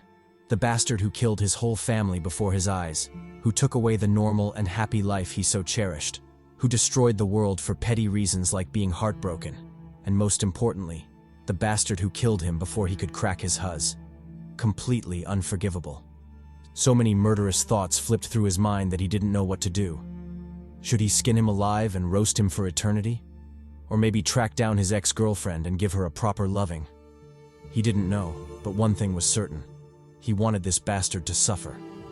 Gritting his teeth so hard that his lips bled, Jeongsu vowed to kill Minsu. So many murderous thoughts, and he couldn't decide. Why should he pick one? Why not do them all? Roast him alive while clapping his girl. Wouldn't that be the best revenge? He immediately settled on that path and called forth his spears, making the bleak sky twinkle with brilliant stars, an external manifestation of the various spears he'd summoned from the other world. The first was the familiar shield spear, Ansile, then the ground spear, Yeo Oe, the holy spear, Paulo, the demon spear once wielded by the demon king, Daryl, the flame spear, Ignite, the ice spear, Vasnes, and 4 more spears that weren't important enough to get their own page. Kinda like that maiden or dude you're thirsty enough to clap but wouldn't openly admit it in front of the homies. They were the poison spear, Skola, the savage spear, Baton, the fragment spear, Artier, and finally, another fragment spear, Shashatier. With the loadout fully equipped, Jeongsu immediately summoned the smoke. He dual-wielded 2 spears, holy and demonic, facing off against Minsu. Minsu rose to the challenge, summoning his own sword, Durant. As if by prior agreement, they both launched their attacks simultaneously. Jeongsu charged in with a dual holy and demonic technique, giving rise to an all-annihilating blast, Void Unity. The beam tore through the air, laying waste to everything it touched. It carried so much destructive power that for a second, The faces of Minsu and his party froze. Without hesitation, Minsu rushed forward and blocked the attack, splitting it in half with his sword. However, the sheer might of Void Unity couldn't be quelled by a meager sword slash. It continued unbridled, laying waste to the cityscape behind them. When the energy dissipated and the dust settled, a giant fissure had been carved into the formerly flat terrain, beyond which was pure destruction, spanning as far as the eye could see. The only place that stood relatively intact was the plot defended by Minsu. Yet even he couldn't fully protect all his allies, resulting in the Faith hero dying miserably, her body blown to bits from the knees up. Witnessing all this, the other heroes couldn't help but click their tongues in shock. Just what kind of training had this Jeongsu bastard gone through to wield such devastating power? They were all heroes, so why did he make them seem like small fries? Meanwhile, as the heroes were questioning their isekai playthrough and wondering whether Jeongsu had completed all the side quests, something bizarre was happening on the ground. The Faith hero who'd been blown to smithereens by Jeongsu was slowly reviving, cheating death by regenerating her body. She also showed a bit of her kinky side, blessing us with a teasing view of her tits. Fully recovered, she quickly turned and exited the battlefield. Although the fight promised to be interesting, she truly didn't want any part of the smoke.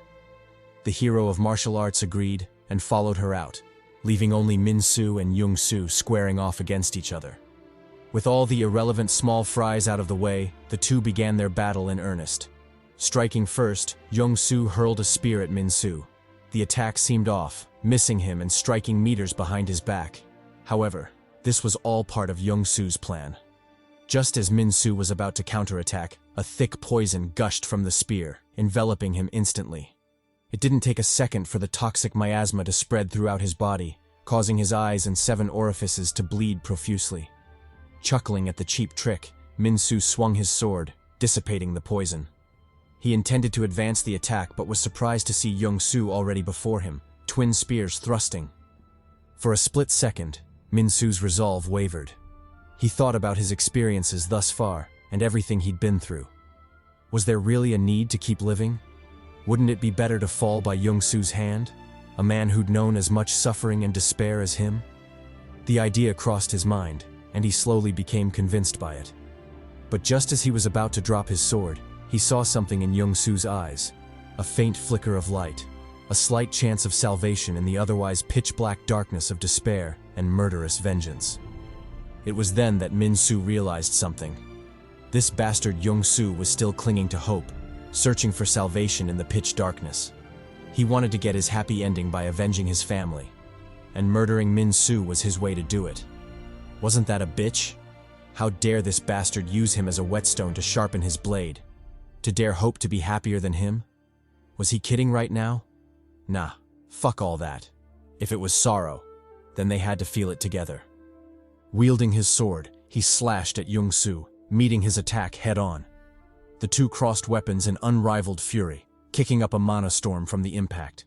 The force from the clash sent shockwaves throughout the city, leveling everything in its path and blinding to the eye. When the storm finally subsided, the two fighters lay on the ground completely spent. Neither had the strength nor the energy to continue the battle, their weapons either broken or cracked from the clash. As they lay in a pool of their own blood, scenes from their lives flashed before their eyes, ones of loss and grief. Families they'd lost or had been taken from them. Friends killed, or those who'd turned their backs. Pain they'd felt, or had inflicted. It was a sharp contrast, but at the root of it all, it was still a tale of sorrow, grief, and loss. Thus, although on completely opposite sides, they both reached a unanimous decision. Right then and there, they had to do whatever it took to kill the other. With that resolve, they each called upon their trump cards. Jeongsu summoned his enchanted armor, Didantium, while Minsu beseeched his goddess, Seraphine, for her blessing. If she could offer up the cheeks as well, that would be better. Both parties were shrouded in aura, one of darkness, the other of light, beginning their transformation. It didn't take long for the two heroes to rise to their feet, weapons drawn, ready for round 2. Without further hesitation, they charged forward, breaking the ground beneath them. Sword and spear clashed relentlessly, collapsing the very space between them. Without a doubt, this was shaping up to be an epic yet devastating battle. Minsu attacked first, rearing his giant sword back for a huge slash. Jeongsu didn't back down, facing the giant sword head-on. He spun on his heels, ducked below the slash, narrowly missing the lethal blow, then capitalized on Minsu's opening, counter-attacking and thrusting the flame spear toward his face. Minsu managed to dodge, but Jeongsu wasn't done. Twirling the poison spear, he brought it down on Minsu, forcing the latter to retreat and cracking the very ground beneath him. Unrelenting, he advanced the attack, clashing weapons with Minsu once again. Divine and dark auras interwove, brilliant and blinding to all who laid eyes on them. It would have been a beautiful sight if not for the fact that humanity's very survival hinged on the outcome of this battle. Whether they could reclaim their old lives or further descend into despair depended on how hard Jeongsu would thrust his spear right now. Seemingly aware of this, the once hidden civilians slowly crawled from their hiding places, their gazes fixed on the battle, an intense longing and hope evident within them. Would it work? Would he win? They didn't know. But what they did know was that Minsu, the reason for their sorrow and the bane of all existence, was for the first time struggling. He'd finally found a match he couldn't outright demolish. Seeing this, the joy and hope in the civilians' eyes intensified. They watched with fervent breaths, unwilling to tear their eyes away even for a second. The same was true for the entire country, as the fight had at some point become a live stream, free for the whole nation to witness. Several heated gazes locked onto their screens, eager to see the outcome of the fated battle. Meanwhile, elsewhere in the city, were reunited with Choi, who had miraculously survived the ambush from the Faith hero. He immediately jumped back into the fray, coordinating a full-force counterattack against the heroes. Like an emotionless machine, he sent his men on suicide missions, instructing them to stall the other heroes by any means necessary. Even if they had to throw their lives away, they had to do it, because Jeongsu's battle against Minsu couldn't be interrupted. As for himself, he was prepared to make the same sacrifice. He said this while staring down a freakish creature, a ghoulish creation of the Faith hero, and undoubtedly what he would lose his life to today. But even then, Choi wasn't scared. He calmly reloaded his gun, ready for the last battle of his life. Shifting scenes were taken to another battlefield, or more specifically, another massacre, the Iron Arm Heroes Massacre. After laying waste to the last soldier, the psychotic monster shook the blood from his hand, turning back to admire the fruits of his rampage. Several corpses lay sprawled on the ground, tanks and military trucks folded into balls like tofu. It was a bountiful harvest, if he had to say so himself. But with that being said, what was taking Minsu so long? Surely he couldn't be struggling against such a weakling, right? Regardless, it was about time he stepped in.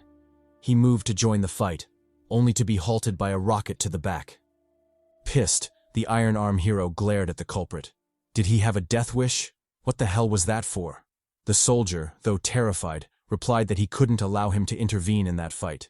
Then, as if he'd already resolved himself to die, he pulled out his pistol and unloaded an entire magazine at the hero.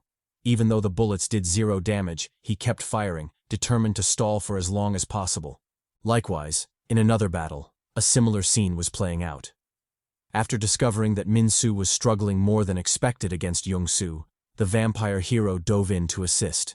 He hadn't gone far when a hail of rocks came flying at him, one clipping him on the cheek. Furious, the vampire hero flicked his gaze to the culprits, a bunch of busybodies too eager to die.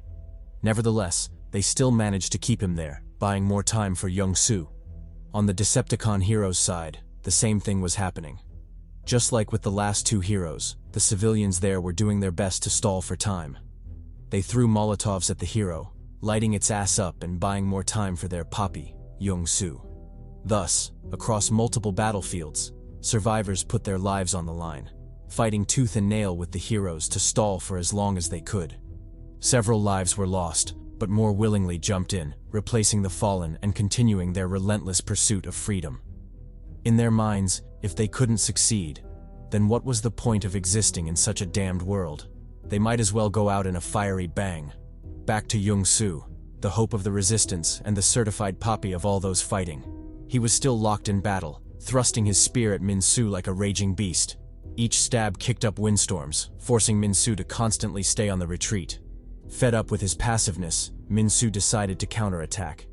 He cocked his hand back for an uppercut, clocking Jeongsu in the chin and sending him flying like a ragdoll. Then, without missing a beat, he advanced the attack, seeking to deliver the decisive blow. But Jeongsu wasn't out of the fight just yet. Borrowing the force from the attack, he distanced himself from Minsu, preparing a finisher of his own. Blazing aura coalesced in his arm as he activated the earth-shattering technique. Then, without hesitation, he hurled the spear at Minsu, beginning his big brain counterattack. Predictably, Minsu blocked the attack, unaware he'd already fallen for the trap. He only realized something was wrong when an unnerving feeling crept up his spine and he flicked his gaze to the spear.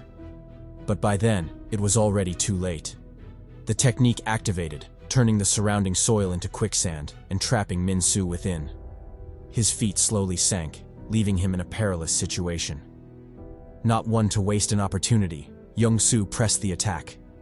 He called forth his dragon spear, the noble CHADY, yeeting it straight at Minsu. Halfway through, the spear's spirit activated, transforming into a divine dragon. Minsu barely had time to curse before the attack crashed into him, kicking up a massive shockwave. Following close behind was Jeongsu, advancing the offensive and giving Minsu no room to deploy his plot armor. He was determined to put an end to the bastard right then and there, and hopefully free himself from the vengeance and survivor's guilt that had haunted him for the better part of the last year. Thus, he activated all his skills: electricity, ice, great earth, flame, atmosphere, and huzz, determined to kill Minsu once and for all. Seeing this, Minsu hit him with the protagonist mid-battle talk no jutsu, which, no matter how you look at it, is a bad sign. He praised Jeongsu for his efforts, acknowledging that he was indeed strong. But that was all he had. He was still lacking in one crucial factor. His pain was shallow. Saying that, he channeled all his mana, pain, and sorrow, using them to activate the final mode of the Durant sword, Daybreak. A dazzling slash tore apart space itself, crashing into the charging Jeongsu. Then, as if repelled by a million magnets, he was sent flying like a ragdoll, zooming through the air at unbelievable speed. The radiant sword slash followed, cleaving through him and slicing the very earth dome behind him. When it was all said and done, the underground was cut open, revealing the bright daylight beyond. As for Jeongsu, his body was battered, his arm lost, his spirit depleted. He'd lost this fight, his sorrow and pain proving too shallow to face off against Minsu, the embodiment of pain. He fell listlessly to the ground, his body battered, his blood pooling beneath him. But even with such grievous wounds, an enraged chuckle couldn't help but escape his lips. Too shallow? Did Minsu really call his sorrow shallow? He called upon his mana, using the energy to seal his wounds. Then, with rage in his voice, he rose to address the preposterous words he'd just heard. Losing his family and watching them die in front of him? Was that shallow? What about having to watch Minsu's emo ass destroy the world? Was that also shallow? Being beaten like a dog, stabbed through the chest, and suffering so much pain that he transmigrated. Was that also shallow? If all that was shallow, then what did Minsu call suffering? Was he fucking with him right now? An overwhelming fury raged in Jeongsu's heart, causing the very atmosphere to churn. The pressure became suffocating, pressing down on everyone around. Even the heroes who prided themselves on being invincible couldn't help but frown at the sight. Was this the power of a hero? Then why did their own seem so insignificant in comparison? What a load of bullshit. Or perhaps, did they get the Temu version of transmigration? Because how else could they explain this discrepancy in power? Of course, Jeongsu had no idea what they were thinking, and even if he did, he wouldn't care. His full focus and rage were locked on one man, the bastard Minsu. Seething with hate, he lunged forward, seeking to resume their bout. Minsu read his thoughts and stepped forward, abandoning his sword to engage Jeongsu in melee. So what if he didn't like what he had to say? He'd just pummel him until it sank in. Jeongsu, on the other hand, closed the distance, determined to validate his feelings with his fists. He cocked his hand back, whipping an arm cannon at Minsu. Unfortunately, heart and resolve don't win fights. You still need strength. Minsu easily dodged that shit, countering with a clobber to the face. He then advanced his attack, hitting Jeongsu with a three-piece combo ending with a rocket to the gut, tearing apart his armor. As Jeongsu reeled from the blow, Minsu taunted him, telling him his sorrow was indeed shallow, because how else could he be getting his ass beat so badly? If he truly knew sorrow, then he'd at least be putting up a fight, not losing as pathetically as he was right now. Then, as if to drive his point home, Minsu clocked him in the jaw. Or maybe it was the balls, it's kinda hard to tell from this angle. But whichever it was, Jeongsu was seriously getting his ass beat, making me wonder if the broadcast was still live. Was everyone around the world really witnessing this shit? Poor fellow. Bored of toying around, Minsu decided to end it. He whipped Jeongsu with a sidekick, sending the battered bastard flying. After tumbling and scraping across the hard ground, Jeongsu finally crashed headfirst into a wall, letting out a groan of pain. Gazing at the defeated Jeongsu, Minsu explained why he could never defeat him, why he was so weak, and why he said his sorrow was shallow. It was because Jeongsu was redeemable. Although he'd been through some shit, there was still hope for things to change for him. Hope to live a normal life with people he could love. Minsu, on the other hand, didn't have any of that. He had no loved ones, no friends, no redemption, and worst of all, he had no bitches. How could he not be strong with so much weighing on him? Coughing up a mouthful of blood, Jeongsu asked if that was it. Was that why Minsu decided to destroy the world? Because he had no loved ones and couldn't pull bitches? How selfish could he be? Enraged, he asked Minsu what the people had ever done to him. What had he and his family ever done to deserve this? Minsu replied by stepping closer. Then, with eyes as hollow as the abyss, he explained that they were happy. That was their crime. When he was going through shit and his world was collapsing, they had the audacity to be happy. How could he forgive that? Punching down, he roared that it was unforgivable. How dare they be happier than him? Eliminate and forget about him? Not wait for him while he was transmigrated. And worst of all, someone had cracked his girl while he was in the isekai. How could he possibly forgive that? He punched harder and harder, venting his feelings and reducing Jeongsu's face to a blistered mess. Pausing to catch his breath, Minsu told Jeongsu not to fuck with him. Hero of hope? Of salvation? He didn't want to hear any of that shit. If Jeongsu was truly the hero of hope, he should have saved him when he was suffering. Just as Minsu was about to continue his sad boy emo pity party, a bullet zoomed past his face, drawing his attention. Turning his head, he was surprised to see that it was just one girl, pistol in hand, rising to oppose him. Though scared, Vixen told him to stop with that emo bullshit. They'd heard enough and couldn't take it anymore. So what if his family died, his friends abandoned him, and his girl got clapped? Is that really a good enough reason to destroy the world? Okay, maybe the last one's valid. But what did his girl getting stretched have to do with them? She inched closer, her gun trained on Minsu. Seeing this, Minsu asked if she was crazy. What did she expect to accomplish by firing a gun at him? Was this her show of defiance? Was she seeking to go out as a martyr? Vixen replied that she had no such plans. All she was doing was sending a message. Maybe not today, maybe not tomorrow. But she was certain that as long as they continued to fight back like they were doing now, then eventually something would stick, and they'd defeat the likes of him. It was just a matter of time. Meanwhile, on another battlefield, Vixen's proclamation was proving to be true. Despite being completely massacred, mangled, and dismembered beyond recognition, the members of the army fought defiantly, finally bringing down the Faith Hero's minion. The victory came at a steep cost, though, as the only survivor was Choi, and even he was gravely wounded, not long for this world. Regardless, he still picked up his walkie-talkie and asked to be connected to the entire city. He had one last message to deliver. When the connection was made, Choi immediately addressed the crowd.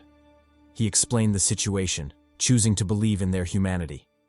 He told them that the hero of salvation had lost, and from the narrator's view, it was a pathetic loss. However, it wasn't over yet. The hero of salvation could lose, but he couldn't die there. Since he was their only hope of fighting back against the murderous heroes, they had to do everything possible to protect his life. Thus, he was asking, no, begging, for their help. Would they please help save Jeongsu? Ensure that he made it out alive? He knew he was asking for a lot, but they truly had no other choice. This was the only road they could walk, a road of sacrifice, death, and using their lives as cannon fodder. It would all be worth it if Jeongsu escaped. Finished with his plea and gamble, he took a drag of his cigarette, the last he'd ever have. Then, as if feeling the Grim Reaper's call, his life flashed before his eyes. Specifically, that fateful encounter back in the day, when he had met her for the first time, a true hero. He still remembered it like it was yesterday, how she had gambled everything to entrust the future to his hands. Well, he was doing the same now. Things really do come full circle. Sighing melancholically, he took another drag of his cigarette before saying goodbye to the world. This was the best he could do. The seed had been planted. What followed would be up to luck. With that thought, he detonated the explosives, laying waste to the building and sending it crashing toward Minsu. Seeing this, the faith hero stepped in to intervene. Addressing her brainwashed followers, she asked which of them would be willing to make a sacrifice. The bastards, clearly delirious, eagerly responded to her sermon, offering to sacrifice one arm each. The faith hero didn't hesitate. She immediately ripped off their arms, using her power to morph them into gigantic, radiant limbs that held up the collapsing building. Just like that, Choi's last show of defiance was thwarted, making his death all the more tragic. Meanwhile, on Minsu's side, a peculiar event was playing out. One of the heroes had revolted. The magic hero, otherwise known as the lowly hero, or petite hero, stood in opposition to Minsu, her stance clear. She was done tolerating his murderous ass. Fuming, she told Minsu to go die. The world would be a better place without a middle school syndrome lunatic like him. Then, without further hesitation, she let it fly, sending a freaking laser beam at Minsu. And not just any laser beam, but a zesty, candy-filled version of it. Talk about getting a sweet death. And also, why are you gay? Jokes aside, let's dive a bit into the backstory of the petite hero, the magic hero. On a random day, just like any other in her otherwise normal life, things took an unexpected turn. As she was on the phone chopping it up with her mom, she passed by a delivery truck using a lift to carry heavy equipment into an apartment building. Of course, the magic hero was well versed in the art of minding her damn business, so she ignored that shit and continued on. Finally, when she was about to enter her apartment building, a shift in the conversation with her mom startled her enough for her to drop the bag she was carrying. Bending down to pick it up, she suddenly felt a chill run down her spine. That's when she noticed it. A shadow cast on her form, rapidly expanding. Puzzled, she turned just in time to hear passers-by screaming, warning her to watch out. Unfortunately, it was too late. A big fat-ass fridge introduced her personally to its homie, Mr. Isekai. I don't know what Truck-kun was doing that day. Probably chasing after some hoes. But yeah, the job to Isekai maidens fell on the homie Fridge-kun. Anyway, after serving her time in the other world as the magic hero, the petite hero finally made it back, only to be shocked by what she returned to. The entire world was burning. Some maidenless fool had taken it upon himself to destroy everything, and now everyone was suffering for it. Shocked, she did a bit of investigating and quickly uncovered the truth. The supernatural world on Earth had split into two camps. The first was the team of virgins, untouched by maidens and venting their anger in violence, massacres, and the annihilation of the human race. The second was the team of heroes, valiant individuals who opposed the oppression and rose in defiance. Of course, they also had another defining feature. Each and every one of them could, at any time, if they so wished, get bitches. Just look at the three dudes in front and tell me they don't knock them down. Even the old geezer at the back seems to be cracking mad cheeks based on the sly smile he's showing. After realizing the truth, the magic hero said, "Fuck that," and chose a third option. She wouldn't join the heroes nor the virgins. Instead, she'd blend with the normies and live her life peacefully. Thus, with no shame or hesitation, she tracked down her family, using the masses to blend in and protect them secretly. The ploy succeeded, until things suddenly came crumbling down on one fateful day. While they were having their daily rations and complaining about how trash it tasted, pure gym sweat booty, three soldiers closed in on their location from the main tent. Without mincing words, they instructed the magic hero, Ma Ye-rin, to follow. Confused and curious about what was going on, she reluctantly complied, However, that did not mean she'd do so quietly. On their way to the tent, she fired off question after question, trying to determine what was going on. Could it be that she was being arrested for cutting in line? That was indeed a shitty move on her part, but she doubted it would warrant an arrest. So was it because she called the food trash? She didn't lie. The food did taste like ass. If they were arresting her for that, then she'd willingly accept that loss.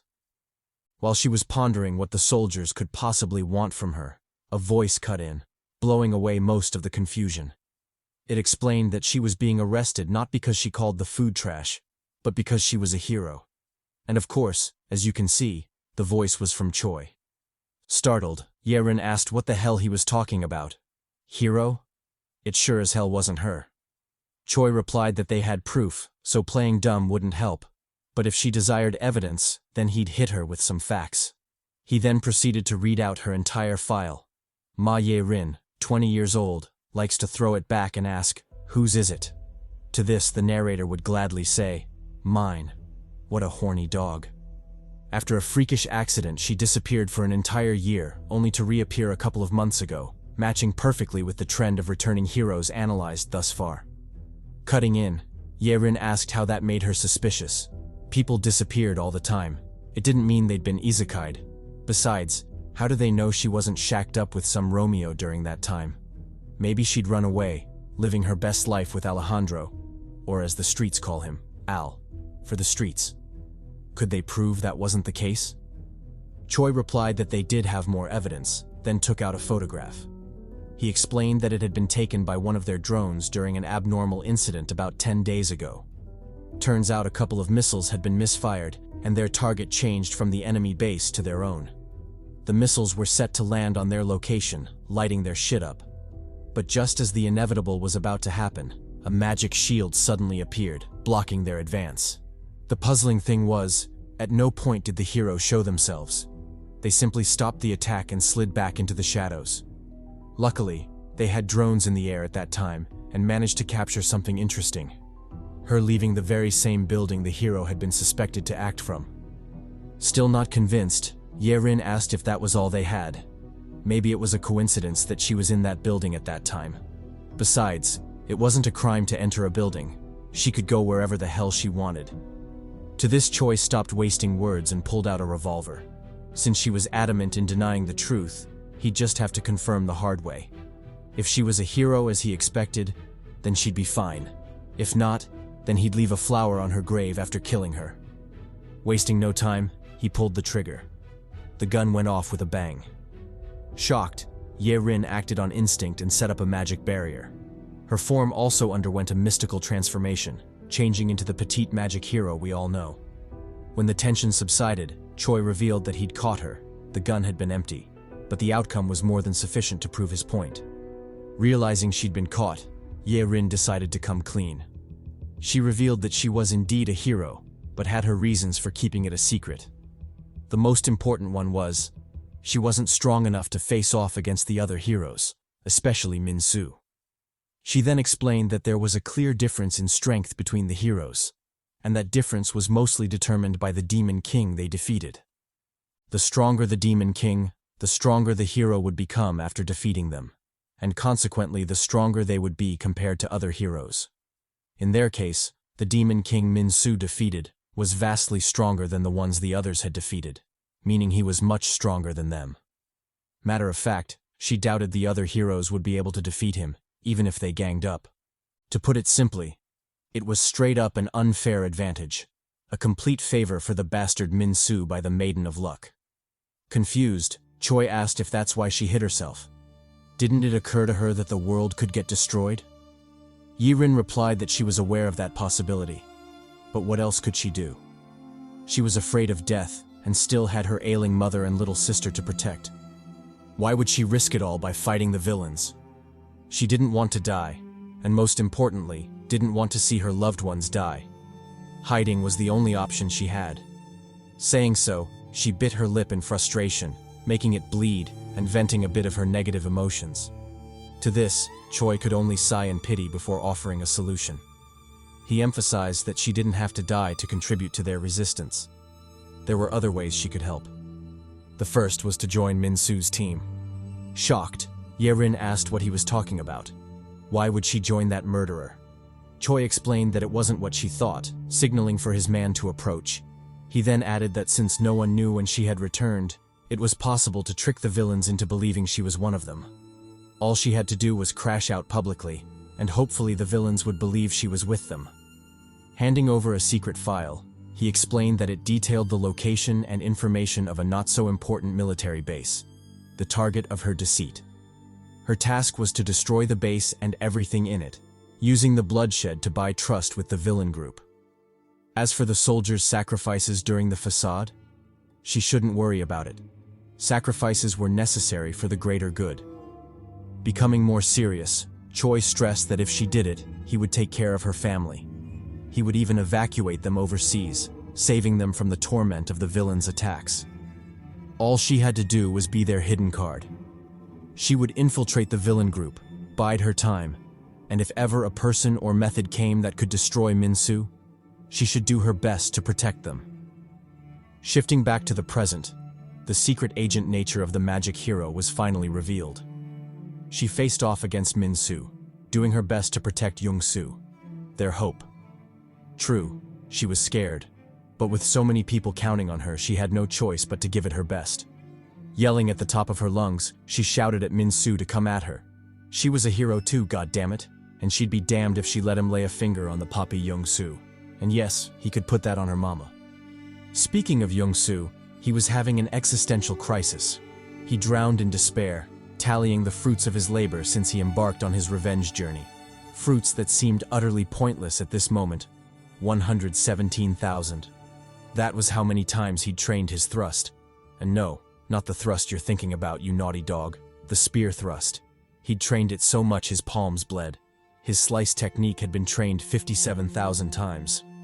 The number of times he'd fainted during his workouts, that he knew of, was 297. He'd passed out so often that even the Grim Reaper stopped showing up, thinking he was trolling.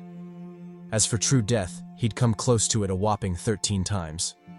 Most of those moments were truly perilous, and he genuinely didn't know how he'd made it through. But he did, and he had the scars to prove it. 84 scars, to be precise. He'd taken so many losses from demons, fought so many battles, that he doubted if he was still even human. Yet there he was, still fighting, still surviving, all for revenge. On a positive note, it wasn't like he only took beatings. He'd clapped a plethora of cheeks in his days. Cheeks that, if lined up, would make a fantastic bridge across any river, a solid yet bouncy 1,700 cheeks to be exact. He'd killed so many demons that blood flowed like rivers, literally giving visual meaning to that phrase. However, even with all that, what was the point? He couldn't even beat Minsu, let alone avenge his family.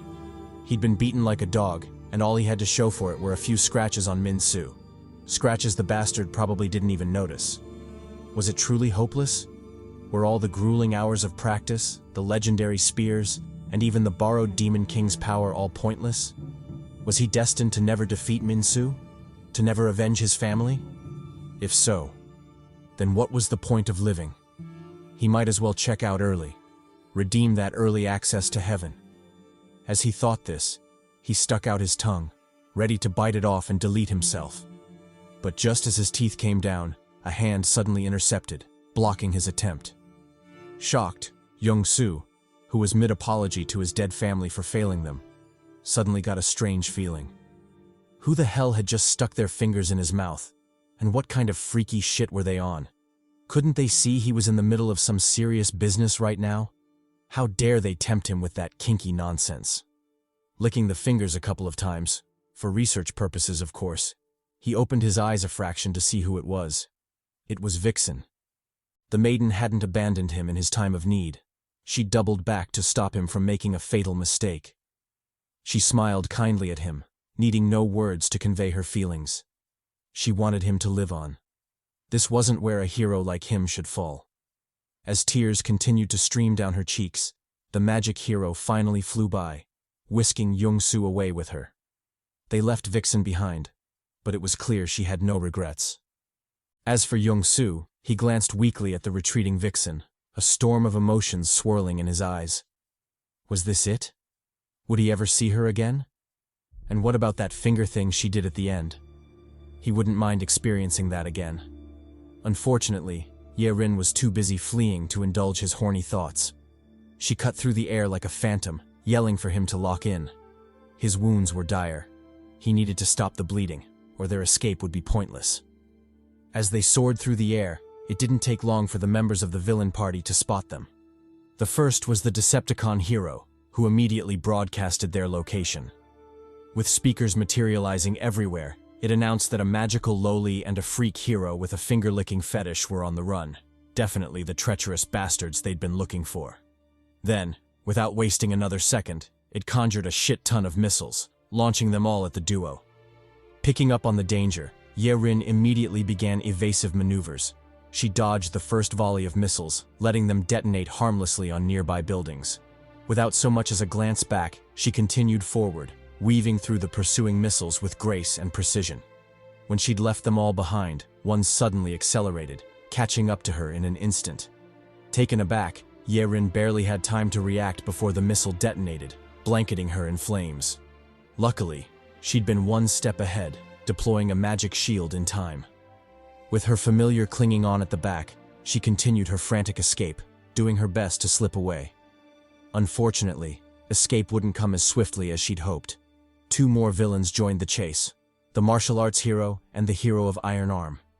Using his footwork technique, the martial arts hero leaped between buildings with frightening agility, easily catching up to the fleeing duo. His hands rose in a martial stance, clearly preparing to strike them down. But before he could, something unexpected happened. A soldier suddenly came crashing in, intercepting the martial arts hero mid-pursuit. With a solemn glance at Jeongsu and a heartfelt reminder for him to survive no matter what, the soldier sacrificed himself, detonating explosives to slow the hero down. Thanks to his sacrifice, Ye-rin managed to pull away, putting distance between herself and the pursuers. Unfortunately, such tactics weren't enough to stall the hero for long. He quickly recovered, ready to resume the chase. But once again, something unexpected happened. 3 more soldiers popped out, yelling for him to hold it right there. They weren't about to let him go anywhere. As a matter of fact, wasn't heaven pretty nice this time of year? How about they just went and checked it out together? Saying so, they decisively detonated their explosives, hoping to take the hero down with them, or at least buy more time for the fleeing allies. Witnessing the explosion, the hero of Iron Arm couldn't believe his eyes. What the hell had gotten into the mortals? Had they lost their damn minds? A while ago they'd been terrified of death, yet here they were, willingly throwing themselves into the grave. Just what the hell was going on? As he mulled it over, a bus suddenly came speeding toward him, blocking his path. The driver wasn't even a soldier, just a civilian. He knew death was inevitable, yet he still came, driving his bus headfirst to stop the pursuing hero. Enraged, the Iron Arm hero yelled at them to stop fucking with him. What was this? A night of 1,000 sacrifices? Were they trying to summon a holy maiden or something? He didn't care. Anyone who stood in his way would feel his wrath. He blitzed through the bus, tearing it clean in half. But behind the first bus came another. Taken aback, the hero clicked his tongue in frustration. Another one? Fine. If that's how they wanted to play it, he'd gladly play along. Channeling mana into his arms, he prepared to obliterate the next vehicle. Advancing forward, he unleashed an arm rocket at the truck, caving in its front side. But before he could celebrate, a shit ton of explosives came spilling out. That had been the true plan. Drown him in enough explosives to level a cityscape. If he still withstood that, then they could only call him Papi Chulo. Smiling victoriously, the soldier left a similar message to Jeongsu before letting it rip. He detonated the explosives, blanketing the sky in flames. As the embers burned, so did the fire of hope in the people's hearts. They had made great sacrifices to ensure that the flame of rebellion would not die that day, but whether or not that would be the case was yet to be seen. Speaking of hope, the vessel of the people's hope was currently in the air above them, half unconscious and desperately fleeing for his life. But even in his tragic state, the homie Jeongsu Park didn't forget to take advantage of the situation and cop a feel of the magic hero's opie. As for how I knew that, just look at that expression. Doesn't that seem like someone who's been hit with some divine touch no jutsu? Too bad there wasn't much to touch in the first place. Flatboard jokes aside, the magic hero had barely recovered from the grope when the vampire hero caught up to her. He closed the distance in an instant, whipping out his dagger to commence his offensive. With a swipe of the curved blade, he cut across his palm, using his vampiric powers to manipulate the gushing blood. Though it doesn't make logical sense, he morphed the blood into a stringless bow, somehow pulling on it to fire an arrow. And as if that wasn't enough ass-pull bullshit, the bow and arrow all turned into more arrows, all of them shooting toward the fleeing magic hero. Not only that, when the arrows finally struck, they somehow increased from 3 to 4, making me wonder just what the hell was going on here. Anyway, the chase was still ongoing, so I had no choice but to shut my nosy ass up and focus on recapping. As for the magic hero, she had more important things to worry about than multiplying blood arrows. She was entirely focused on how she could escape that place. The only exit she knew of was tightly guarded by Bayek Hana and Minsu, who was currently getting healed. Alternatively, the other exit she could think of was the hole in the ceiling, but that wasn't an option either because of the dangerous debris falling from it. Stamped and with no obvious action plan, she barely had time to react when she was blasted from behind with some thunderous backshots. The attack type, not the one you're thinking about, you pervert. Rocked, the magic hero arched her back to defuse some of the damage. She winced through the pain, turning back to see how close she was to her attacker. When she did, she noticed something else that caught her attention. An agent up on the rooftop, signaling for her to follow his guide. Without hesitation, the magic hero said, "Say less," and immediately flew over. What other choice did she have? Stay there and get sieged? Hell nah, she wasn't down for that nonsense. Thus she increased her flying speed, tearing through the air like a rocket. Seeing this, the vampire hero shouted at her to hold it right there. How long was she planning to flee? With how things were, wasn't it better to just give up? Damn it, when he finally caught up to her, he'd give her a fate worse than death. With those words, he shot forward, intensifying his pursuit. Meanwhile, at the B-12 platform, the destination of the fleeing magic hero, a procession of hundreds was being evacuated. They all lined up in orderly formation, guided by soldiers out of that hell. Of course, some people caused trouble, but it wasn't anything the government couldn't handle. Speaking of government, the representative in charge timely got an update on the situation.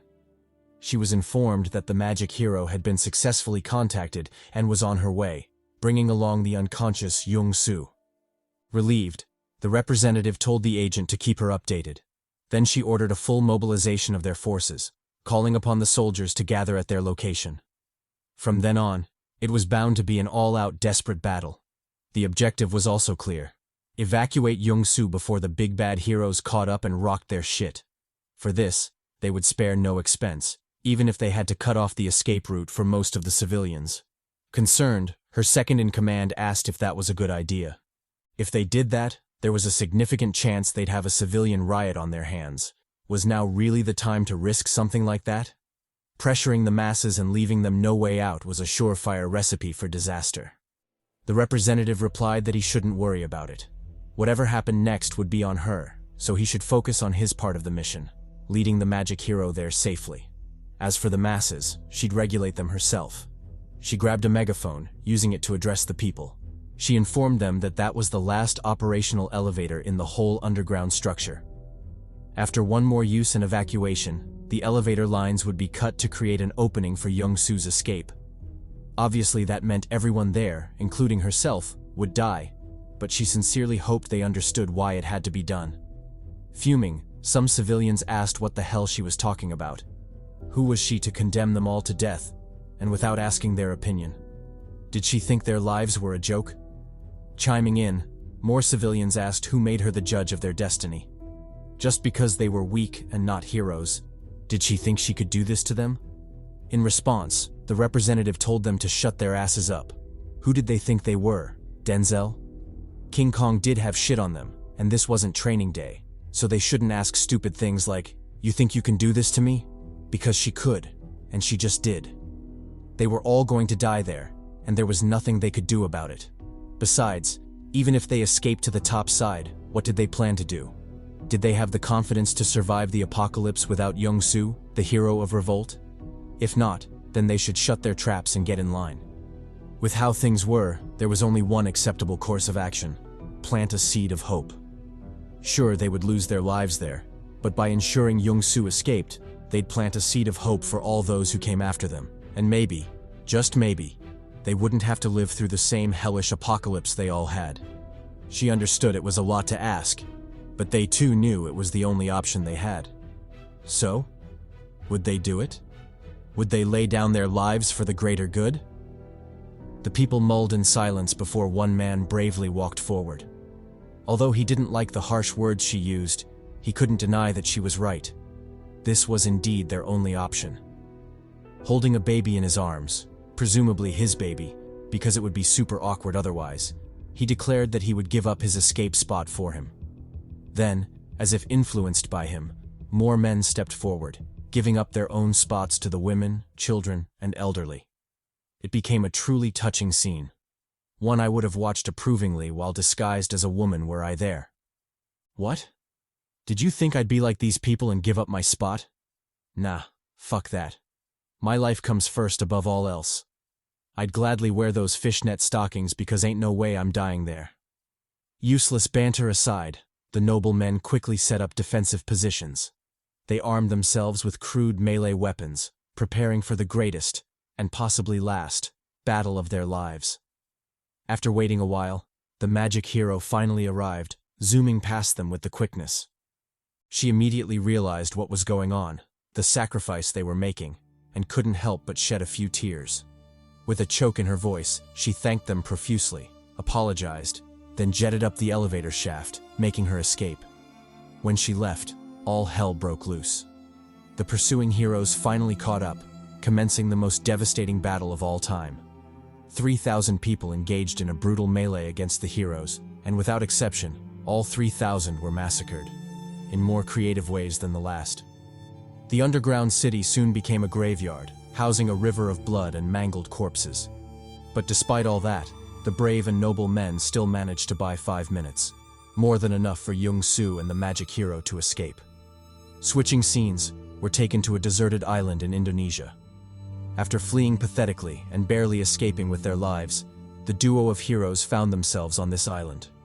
Gasping for breath and severely low on mana, the magic hero tossed Jeongsu onto the ground and nearly collapsed beside him. As she studied him, she couldn't believe all that fuss was about this one man. Over 50,000 people had given their lives for him to escape. She truly hoped he was worth it. While mulling it over, her train of thought was interrupted by footsteps closing in on her. Glancing up, she was surprised to find they weren't the only humans alive on that deserted island. There was someone else with them, and from the looks of it, they were a hero too. As for whether they were a dude or a baddie, I genuinely can't tell. But either way, smash. No homo, of course. Suspect comments aside, let's shift over to the US of A. In the White House, a high-profile meeting was underway. Several big shots of the government, including the president, had gathered to get a briefing on the situation in South Korea.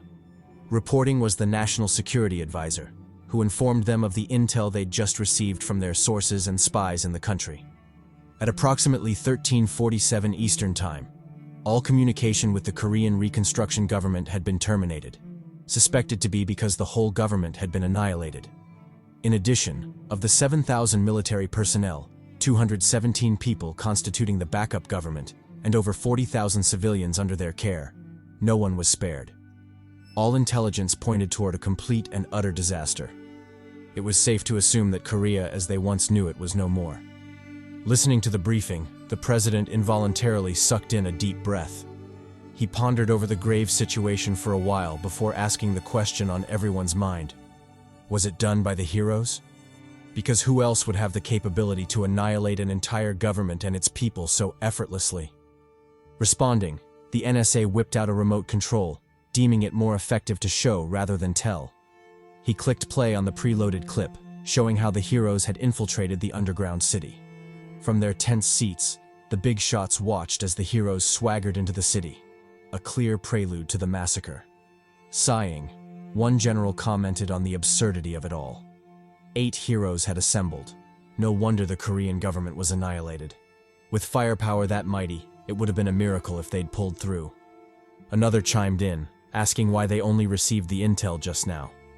With all the resources they'd pumped into supporting the reconstruction government, plus all the spies they had in their network, how come they were only receiving the intel after the fact? Could it be that their intel network was lagging? The NSA replied that their intel network wasn't what they ought to be focused on right now. He skipped to another portion of the clip, telling the members to have a look. Explaining further, he informed them that while the heroes were attacking the government, an interesting yet unforeseen event occurred. Another hero had risen up to oppose the sword hero. Shocked, the big shots asked what he was talking about. The NSA responded by playing a new clip, again, deeming it more effective to show rather than tell. After watching the full set of clips, the members in the briefing settled into a tense silence. It took a while before one of them recovered enough to ask a question. How credible was the intel source? The NSA replied that the intel was as credible as it could get. Their man on the inside had risked his life to film that video, so its credibility shouldn't be up for debate. Besides, out of caution, they'd also verified it through their own means, so the video was definitely real.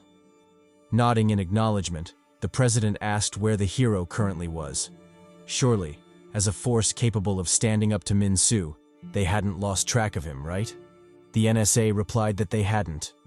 According to their intel, the hero of revolt, Jeongsu, was currently on a deserted island in Indonesia, chilling with two of his hus. Actually, it was more accurate to say one hus and one possible hus, because the mysterious hero was suspicious to say the least. But from the narrator's report, it was still a smash. Speaking of smash, we shift to the new hero panting heavily, alluding to some intense physical activity going on. And before you say they're out here cracking cheeks, I'll have you know that the possible baddie was just carrying Jeongsu and the magic hero after they'd collapsed. Straining through the night, she finally delivered them to a hidden location on the island, their hideout for the time being. Without rest, she immediately set out to heal their grave injuries. Planting a seed, she used her magic to accelerate its growth, blossoming a tree out of nowhere. Then, with the skills of a druid, she manipulated the tree to scoop the duo up, before morphing into a comfortable shape for them to lie on. After finishing with that, she immediately began the true healing process. With a bit of mana injected into the vine, it quickly sprouted leaves that soon glowed green, bathing the duo in its healing radiance. Under the nourishing illumination, the complexion of the injured pair quickly improved, with the magic hero regaining a bit of her rosy blush. As for Jeongsu, the hero was too gravely injured for the healing to show obvious improvements. Plus, out of guilt, he felt like he didn't deserve to exist anymore, so he wasn't cooperating with the treatment. With a heartbroken and frustrated tone, he asked the baddie why she was healing him. He'd lost to Minsu, failed to protect those he wanted to protect, avenge those he wanted to avenge, live up to the hope and expectations placed upon him. He was nothing but a weak loser, so why was she treating him? In response, the baddie slapped the shit out of him. She gave him that wake the hell up slap, telling him to stop whining like a bitch. So what if he got his ass handed to him? Was that how he should talk? All mopey and sad like he was on his period or something? Real men shouldn't talk like that, let alone certified poppies such as himself. She told him to get his shit together. Besides, there was one thing he was mistaken about. It wasn't that he hadn't protected anyone, but rather that they had protected him. They'd all given their lives to ensure his survival. So was this how he should repay them? Tearing up and giving up on his survival? How different was that from a slap in the face to them, to their memory and sacrifice? Tearing up, the possible baddie told him it was too early to give up on himself. They still had a lot to do, so Jeongsu better get his mind right. As she spoke, phantoms of heroes she knew appeared behind her, hinting that just like Jeongsu, she too had inherited the will and wishes of those who'd put their hope and trust in her. Switching back to the White House, we pick up from where we left off. After reporting Jeongsu's possible location, the National Security Advisor listened attentively to the president's next remarks. And just as he expected, the conversation quickly delved into what the government should do from then on. The generals replied that the next course of action should be to quell the people's anxiety. Over 5 million refugees had fled Korea to the USA, and once news of Korea's destruction reached them, the country would be in turmoil. It was advisable to get ahead of that before things took an unfavorable turn. Another big shot chimed in, stating that the people's turmoil wasn't the only thing they needed to worry about. Once news of the attack spread and other nations, who believed they would be unaffected by the crisis, found out, things were bound to get noisy at the UN. Because as logic dictates, if one nation similar to their own could fall, what prevented their own from falling as well? It could be predicted that the UN would be a lively scene for the foreseeable future. And just like the big shot predicted, the UN was bustling with activity. Several heads of state who'd found out about the tragic fate of Korea were pushing for more drastic measures, proposing to nip the trouble in the bud. What heroes and fantasy powers! It wasn't something a good old dose of an Oppenheimer explosion couldn't handle. Let them become death on their asses. R.I.P. to my boy Robbie Oppenheimer, by the way. Hope you're pulling mad bitches in the afterlife. Back in the briefing room, a general proposed the same drastic action. Judging by how things were, it was advisable to make a preemptive strike. Shocked, the president asked if he was crazy. Did he expect them to deploy more troops? What about the opposition from the people? Not to mention the optics of invading an allied country. The general replied that the second concern didn't exist, as the Korean government was all but wiped out. As for pushback from the people? What people was he referring to exactly? Because as far as he was concerned, they could assume that the majority of the Korean population had died by the hero's hands. Launching a nuke on a deserted country shouldn't be a problem. Stressing his point, he emphasized that this was the best time to attack. With all the heroes gathered in one location, it was the perfect opportunity to clear them all out, and they already had the best weapon for the job, a top-secret nuclear arsenal known as God's Hammer. At the same time, in the control room of said nuclear arsenal, the operator received an incoming transmission, with shock. After confirming the transmission several times, he solemnly turned to inform his fellow operators. An order had been issued, and God's Hammer was to launch an attack on the provided coordinates. Target: South Korea. From then on, they were to become like Robbie Oppenheimer and become death on the South Korean asses. No Diddy, of course.